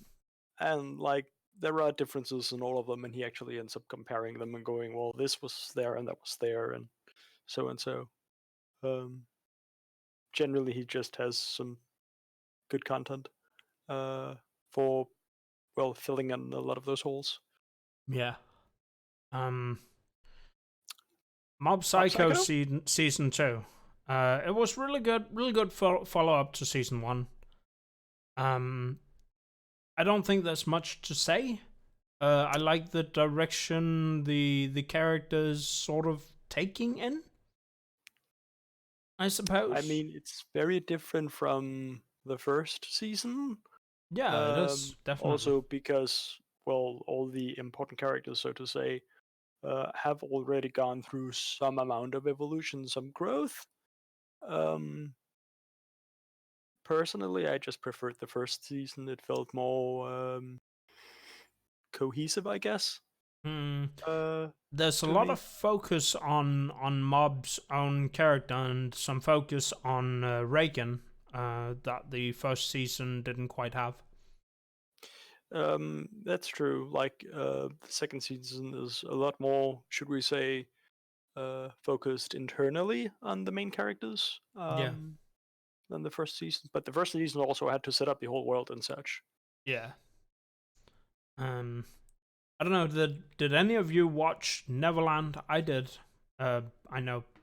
We saw one episode together. Only one? Really? We didn't Yes. finish it. No. Oh well. I guess we need to finish watching Neverland at some point then. Oh boy. I mean, it's a good anime, worth watching. Um, I Dororo. don't remember the first thing. Dororo was. That's Uh, an interesting kind of weird thing. I like the anime. This essentially, what was it? Edo period Japan-ish aesthetic is really good. It shares that with what's it called, Kimetsu no Yaiba quite well. Yeah. The original Dororo was the original one was a comedy, but this one is body horror action adventure esque. Yeah, it's a It lot was more grimdark. the first half was really good. There's a good part of the second half that is kind of boring, kind of drawn out. It feels like they couldn't quite what's it called, fit the full story in a into a 12 or well, into a 12 episode sort of time frame. But just giving it like 16 episodes would have been weird. So therefore, they stretch out the timeline a little to fill in, for 24 episodes. So there are Maybe. definitely a couple of episodes in the middle that are like they feel pointless. There's Essentially, certainly some in the later half that's very filler not as like. good as the rest. And there's Um, one episode in there where it just drops everything in order to what's it called, channel force the whole episode back on track, to back to the story. That's like, it's really big oof, but Still, I like it as a whole. It's pretty good, and yeah. going more grim dark with it, and just the whole aesthetic and such of it is, I really like that. Yeah, it was a Um, good choice. A real good example of making a anime that differs from the source material, yet has really good direction and Definitely. animation. Uh, I also watched Kaguya-sama wa Kokura Setai, whatever, the one to the left of Dororo. Going back up. And you basically have the student council president and um, student council vice president, I believe it is. Um, and they're going to this extremely prestigious school, and they're the best, and they get the best grades and whatnot. And they're in love with each other, but they don't really do this whole admitting it thing. They have to make the other person admit it to them. So Okay. basically, the whole anime is about the two of them trying to make situations where, in some way, the other person tells them that they like them, even if it's an unspoken gesture or something. And the treasurer, which is the pink haired girl with the whole pink love heart thing in the background, just runs in and trashes half the things because she's just pretty much an airhead. Um, I quite liked it because every episode it ends with who won, and if none of them won, then it's like, well, kind of. Um, like I kind of like that. Okay. It's just a silly rom com kind of thing. Okay. Um, there is another I also watched. It's Dokyunin wa Hisa Tokidoki Atama no Ue. It's two down and one right from Dororo. See if I can find it. I went to the bottom of the page for some reason. Oops. It's basically the one with the cute cat with a little bow on the neck. Trying to find it. I don't know, I'm Dororo. blind. Dororo, two down, one right. Oh, there it is. Found it. And more or less the entire thing is we have this kind of lonely, very introvert writer guy who writes mysteries and stuff. Well, only mysteries as far as I remember. Who ends up picking up this cat he just finds out on the street or whatever and takes care of it and doesn't really know why. And every episode is pretty much split in two halves, where one half is from his perspective and one half is from the cat's perspective. Okay. And they sort of just end up, should we say, growing a friendship, and he has to figure out how to actually cat because he has no idea how to do that. He basically has no friends and whatnot. Um, I kind of like it. It's kind of cute and quite kind of sweet. Um, I especially like that it has this part where it's just the cat doing things. Um, that reminds me, I actually have a picture I took from the anime where the cat is given a bath. That's in Discord now. It just looks so upset. Aw. I mean, I'll just. Can I. How do I. Copy link? I'm just gonna jump to this scene here. And. There we go. And jump back to that scene there. There's a picture of a cat here. Very sad. Don't wash your cat unless your cat has problem. Like I cut that out from a scene in the show, and this is just the perfect, most upset cat picture ever. You don't say. I'm trying to figure out where to put chat. There we go. Oop. There's one movie from this season that I think I need to watch. And that's a Code Geass movie, which is supposed to be a sequel of some kind. Haven't actually watched that. Code Geass or the movie? The movie. Okay.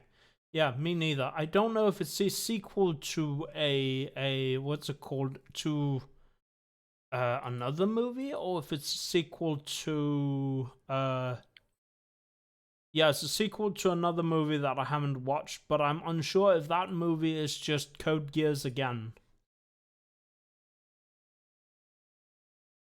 Yeah, like I don't know. I haven't seen like two of the movies or three of the movies or something for Code Geass. It's I sort of know spun out that of control for me at I some know point. that some of the movies for Code Geass is basically just Code Geass again, but now it's in movie format and covers the whole thing. Maybe it has more, but it's like, from what I can gather, it's supposed to take place maybe after the what's it called, where the anime ends. But I need to look that up and figure out. I think it's like sometime after the anime ends. Yeah, don't remember. Yeah. There was actually two. there was another anime I watched that season. Okay. It's on the left side. It's called Fukigen no Mononokean Suzuki. I mean, I'm all the way down to movies, so you're saying there's another anime on the left side is... Yeah, like it's 5 from the bottom left side.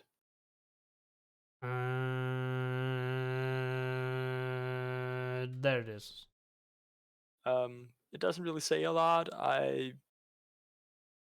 If I had to explain it, I would have to explain the first season of Fukigen no Mononokean. It's a kind of cute comedy. People. Is it the one with improv acting? No. Okay. As far as I know. But basically, those two guys on the left are more or less. Well, one of them, the blue-haired guy, works for the blonde guy, and more or less their job is to make sure that yokai in the human world end up going to the underworld or whatever it's called again, and deal with whatever problems arise in relation to that. It's kind of cute and silly and fun. Okay. I mean, that is most of your describedness of the animes you've watched this every season. More or less, yes. And I wonder if there's a connection. I like those. I mean, I kind of wanted to just go over that there's a couple of movies. Like, Giorgio Sankey had a movie Yes. It. Made in Abyss had two movies that essentially apparently recaps the anime. Yeah. And they're gonna be a follow up. What's it called? No, not a Uh, follow up, but a continuation movie I think in that's in the January, February. yeah I don't remember, someone. something like that. Soon. Yes. So, please, what did you watch this season? There was also the Boku no I Hero said, movie. please. What do you watch? What did you watch this season? I think we have been over all of that. What I've seen. Okay.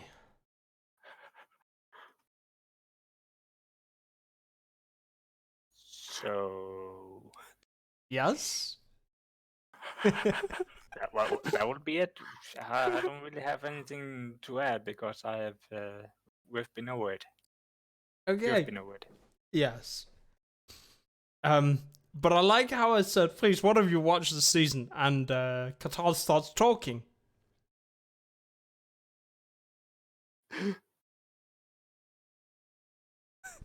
I mean, Daijobu.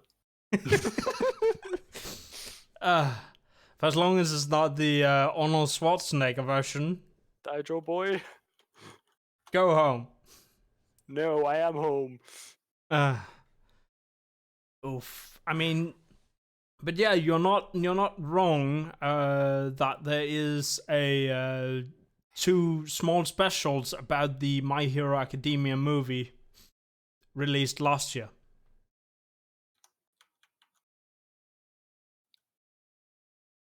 That was also a thing, yes. No, like the movie was released last year. There were Yeah. two specials this year. Like literally, one of them is what a 3-minute clip, and they were released this year. I mean, it said movie when I was reading it, so I was like, Yeah, movie, but they're Movie. not longer than like it literally says short OVA included with the Blu-ray DVD release of Boku no Hero Academia. yeah, it's again, I just read it. I'm tired, okay? But yeah, I guess this means we can jump to winter 2020. So, guys, what are you looking forward to in 2020 of Do anime? we want to go first, please? Winter 2020. What was it? There was something. Oh, Darwin's Game. I was interested in. Let's see if I can find it. That's somewhere in here, I think. But you could start telling us what is Darwin's Game supposedly about? Well, it's kind of odd because I read the first chapter of the manga like 4.5 years ago. Okay. I was kind of in Japan in a bookstore, and well, you can read some in their books. So I read one of the first chapters, and it's about a game that the main character sort of get dragged into. He is still in the real world, but once in a while there is a tournament, like a 1v1 against someone else, and then they have to kill each other. And they have special abilities to do that. Okay. So that was what I kind of got out of the first episode. Okay. That does sound interesting. Oh, episode first chapter. So I don't know how far that will go into. Yeah. It seems that the general rate show is 2.5 chapter per episode. But that's like a general-ish rate show sort of cast on all anime. But yeah. Did you have more, or is it Hmm, just the one for now? Then I might be interested in what I can see from the picture. Heya Camp. Heya Camp. Which one is that? Trying to figure it out.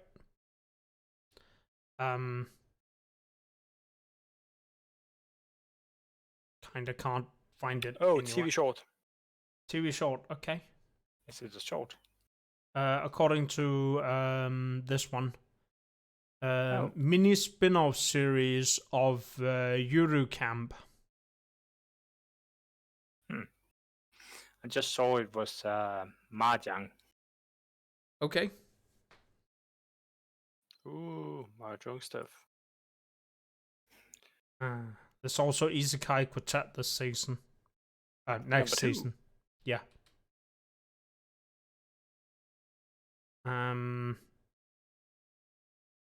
What do you have on your lists this year for 2020, Katal?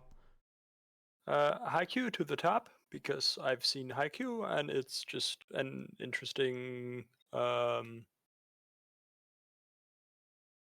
What's that again?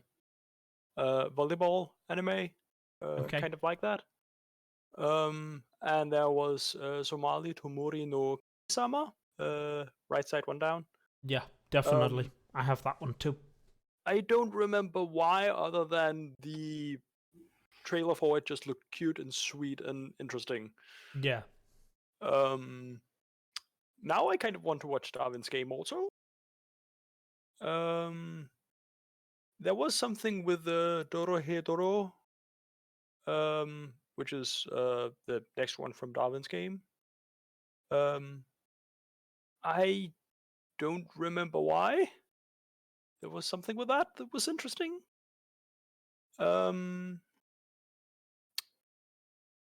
Is there anything else? There was that weird trailer you sent me. I have no idea. Something angel stranded on Earth. 2 people find her, help her. Turns out the 2 people were just Oh right, looking yeah, for additions to their brothel or something. I'm not sure. Yeah, there was one thing like that. Which one was that? I mean, I can't quite touch Discord because it's busy right now, so you'll have to look at right, yeah. Darwin's Game 2 Down. I think that's the one. it. I guess. Yep, that's the one. Isho. No, that's not Ihu's reviews. Ishuzoku reviewers. Blah. Really. But yeah, that just seemed like a silly, fun, haha kind of thing. Yeah. I mean, I'll watch one episode, but I probably will drop it. That's also fair. In some ways, we have very different tastes. Yeah, in some places we have very similar tastes. You don't say. Yuck, yuck, yuck, yuck, yuck. The only other anime that I have on my list is I saw a trailer for it and it intrigued me, so I'm at least gonna watch the first episode. But it's Magica Record Maho Shoujo Maruka Magical Gaiden. And it is either from what I can gather, it's a spin-off or a side story to Maho Shoujo Maruka, which is a very old anime at this point. So yeah, I'm gonna watch a magical girl show next year. I didn't really get into Maho Shoujo Magica. Okay. But like Maruka the trailer interested me, so I'm like, fine, I'll watch one episode. If it catches on, so be it. Other than that, I really only have what's it called? Somali to Mori no Kamisama, or however it's pronounced. And I mean, I'm gonna watch Isekai Quartet. How can I not? I've watched the first one. Um, Other than that, I guess we all have the leftovers. Mm. There's the movie Carry On sequel to Made in Abyss, which Mm. definitely, if if you watch Made in Abyss, you want to watch that. I may actually watch my first OVA in years because Goblin Slayer's getting an OVA. Yeah. Speaking of that, Mugen no Junin Immortal, the one to the right of that, I want to watch also because I've been watching that series. Okay. I don't know why that's down here by the OVA ONA specials because it's episode 14 of 24 airing in 5 days. Maybe an accident. Because it's not between leftovers. But yeah, Yeah, I don't know could because also be like that they're that's supposed to be a switching. leftover. Could also be that they're switching to an OVA-ish format. I mean, that would I have be no the idea. only other reason why it's down here, I guess. But yeah, like if the entire show is OVA, then I guess. I mean, if they're moving to what's it called, an OVA-styled release schedule, a la what's it called, Digimon Try, which was like what, um, basically releasing 2 hour episodes every, what was it, 3 or 6 months, Something like that. then I guess that would make sense. Um, Um, I mean, it certainly doesn't seem like that. I don't know why it's down here, and I don't know why I find the could be an accident. Like they're still technically compiling the list for a little while longer. yeah, I just didn't find Mugen no Junin, so I don't know. Okay. Should we peer into the far future of spring 2020? There's not going to be much here to talk about at all. Yeah, I guess not. I think I saw 1 or 2 things that may actually interest me, but here's Ooh, the bookworm. Bookworm season 2 is listed here. So now we know when to expect it, I What's guess. Let's what's that see. Gleipnir thing to the right from bookworm? Gleipnir? I have no idea. Never seen it before. Looks new. Ooh, No Guns Life 2. Oh yeah, that's also been announced for next season, I guess, or for new renewal and a new season. Wait, what? Kingdom Season 3? Kingdom Season 3. Uh, My god, I want that. I have no idea what that is. Um, Warring States China, and you basically have a character who kind of fights his way up the ranks of one military, and it's some cool military stuff, basically, in Warring States China. Okay. But yeah, I guess that concludes our anime talk. There's the next one of ReZero with that guy. Yeah. There's also some movies, but I haven't really found anything down here worth mentioning. There's some Fate stuff that I might want to watch, maybe. Probably not. Yeah. I don't know if there's anything interesting for you that season. I don't even know if you mentioned something for winter. Not really. No. Okay. Yeah, I guess that concludes anime. That was a long anime. Games was also long. Yeah, I mean, there was a lot of games this year, and I mean, we didn't even talk about next year, but I don't feel like it. I don't want to talk about next year more. I'm tired. We've been sitting here for like 3 hours. 3 hours and 48 minutes, to be exact. Oh yeah, never mind. I can't math. I have a timer. I don't need to math. Like, Yeah, my brain was just we started like somewhere over 8, right? Yeah, no, we didn't. We actually started sometime after 7, before 8. yes. So yeah, like suddenly makes more sense to me why I'm this tired. Oof. I mean, I don't know what we should round out at this point. 2019, it's been a jumble, I guess. It's been good. It's been bad. There's been ups and downs. There always is. Wishes for 2020? A job. Like, it would be really good if this internship paid off. That would really put my life back on course in a big way. You And could really use finally, it, yeah.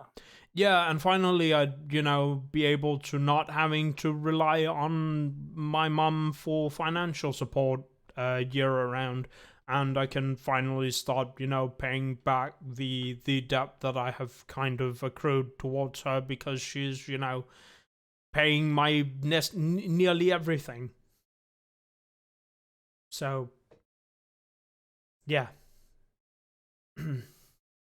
Also, just having a purpose with getting up every day.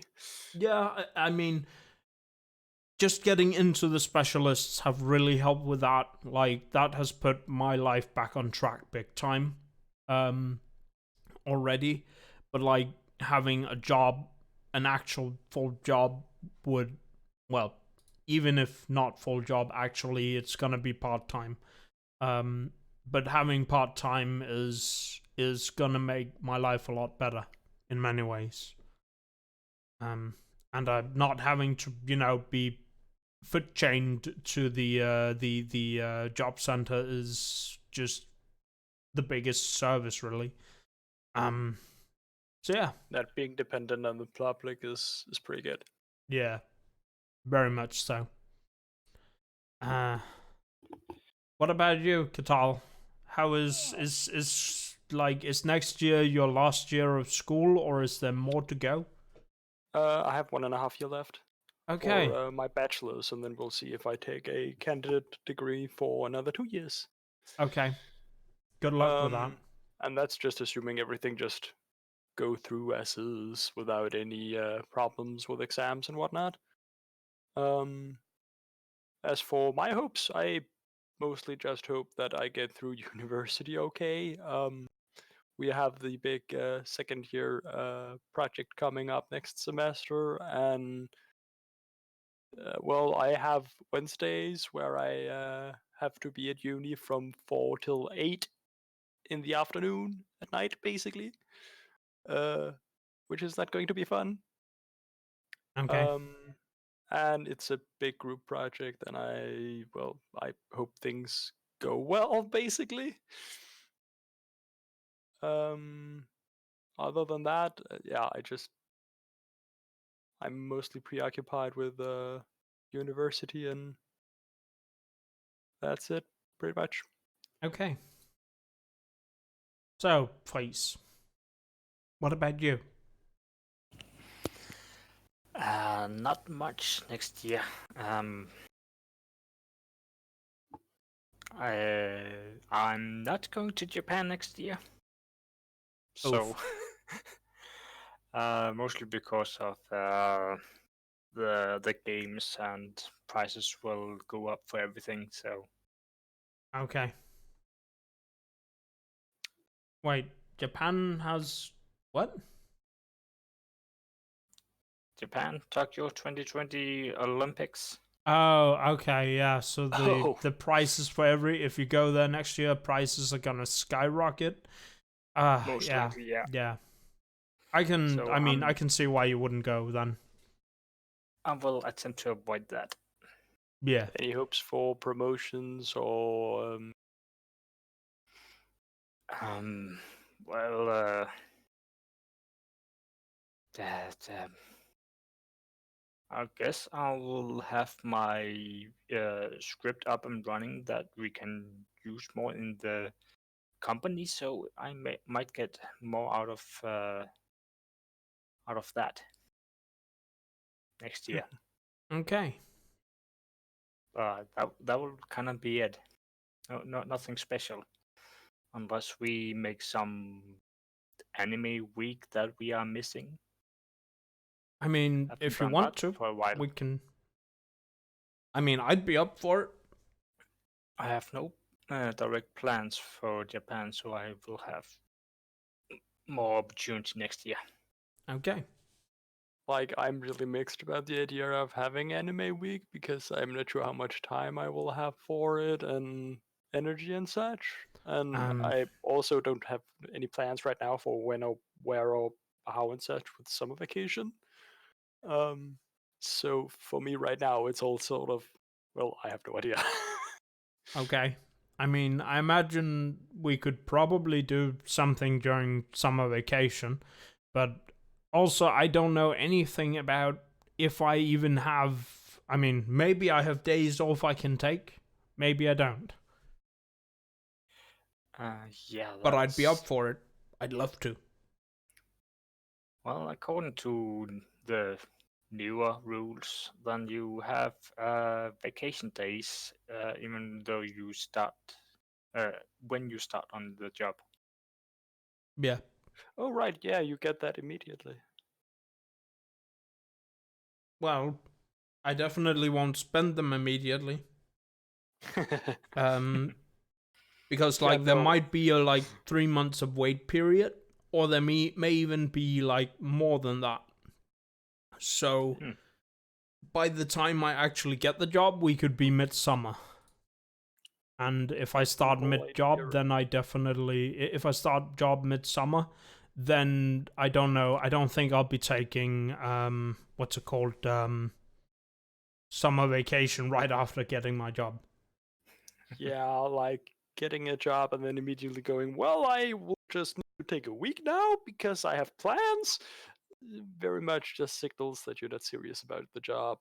Yeah, definitely. But I know that can't remember if it was um, when I started or well, they were where I was. They were very respectful that if you already had plans, then they uh, accepted that you already had plans. Okay. So many companies today actually accept that if you already have made plans, then that's okay.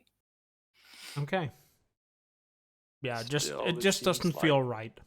It doesn't feel right, yeah, but also it doesn't feel right for the company to just say, "Yeah, I know you have made plans, but now you're working with us now." I mean, there's no good solution there other than just not making plans for I think I might have a job here, so I'm not gonna make any huge plans. Um, but that's yeah, it's just problematic all the way around. Yeah. I mean, to some degree, I feel like if the workspace hires you, they have paid for your service. So if you've made what's it called plans that interrupt that service, then you're essentially taking like after you work there for a while, it's okay. But if you start there and you then go on vacation, you're kind of taking away the service they paid for. Yeah. That's the sort of angle I'm coming at here. So if you made plans, I guess your hire should start after the plans. If the company really wanna, respect your plans, but at the same time, so you don't actually get paid for the uh, period of plans you made that would interrupt the service. Yeah. That's Like it seems like a very good solution to just push when you're hired to afterwards. hmm, But yeah. Um, yeah. I think we covered things quite well. Yeah, I think this is it for 2019. I mean, in terms of plans, I still have what's it called, 2 streams left to do this year. Um, I'll probably play Doom tomorrow or something on the 27th. I don't know if you wanna finish off Astroneer, like say that last stream of Astroneer was the last one, or if you wanna put a nail in the Astroneer coffin on the 29th, please. Yeah, I can do Astroneer the 29th. Okay, then I guess we are making Astroneer the last stream of the year. That rhymed. It wasn't supposed to. But man, I've had such a good time with that game. I remember last time I visited, and we ended up spending what 2.5 hours or something, just you playing it and me sitting by your side watching and talking. Oof. It was kind of neat in a weird way. I kind of don't like Astroneer that much. I find it buggy, and the save game is very annoying for me. Yeah, I totally get that, because every time I get in a car, it saves the game on Freeze's PC, because, well, Freeze is the one hosting the game, and he has to save. But I also cannot move when he saves the game, so, but I'm the one getting in and out of cars, so I don't feel it. Yeah, so when we kind of started, it wasn't so bad, but here at the end, it's almost 2 to 3 seconds that I'm just freezing up. Yeah, because the game needs to save, what was it, 7 planets? And the save game is saved on a NVMe drive, which should be 3,000 megabytes per second, right? Yeah, I think the save game is engine related, so it's a question of engine limitations rather than engine like we have there's the same problem in what's it called, Sonic Generations. No matter how powerful your PC is in the chemical plant stage, there's a place where it will always lag because the engine is simply bottlenecked in how much information it can process. And I think it's the same deal of what's it called, issue we're running in here with saving games in Astroneer, that it basically goes, these are my limitations, so I can only save the game this fast. I was just wondering if someone didn't have a fast computer as I have, and they were going to wait even longer for each save game. Maybe. Maybe it depends on the, like, on the engine, yeah. If the engine is geared towards hard drives, I suppose, then it, or at least in terms of saving, is geared towards hard drives, then the speed for saving would be bottlenecked at the hard drive engine level, I guess. So that means saving, if you have the fastest hard drive the engine can manage, then saving takes about the same amount of time as it does on your way faster drive. But yeah. Depends on how it's coded. It's Astroneer, it's weird. It's made in Unreal Engine. And Unreal Engine is weird, apparently. Many things are, especially when they've grown that big. Yeah. But yeah, this is the end. I guess we should figure out who to host, who's doing a thing right now. Either way, thank you so much for doing the end of the year with me. It's been a wonderful 3 hours, 4 hours talking with you. I'm so tired. Go to sleep, I think. But yeah, we'll definitely be back next year with more games and such. So Happy New Year, and thank you for being here. And thank you for being here, people in chat. It was good to have you. Where's my thing? I had a thing. Happy New Year, everyone. Yep. Put that there. No, not put that there. What am I even... Chat's too long. Yeah, because it's a window capture in Discord, and I'm kind of finicky things here. But yeah, I'ma go hit the stop button, and I think we'll go raid someone. Good night, and Happy New Year. Bye bye.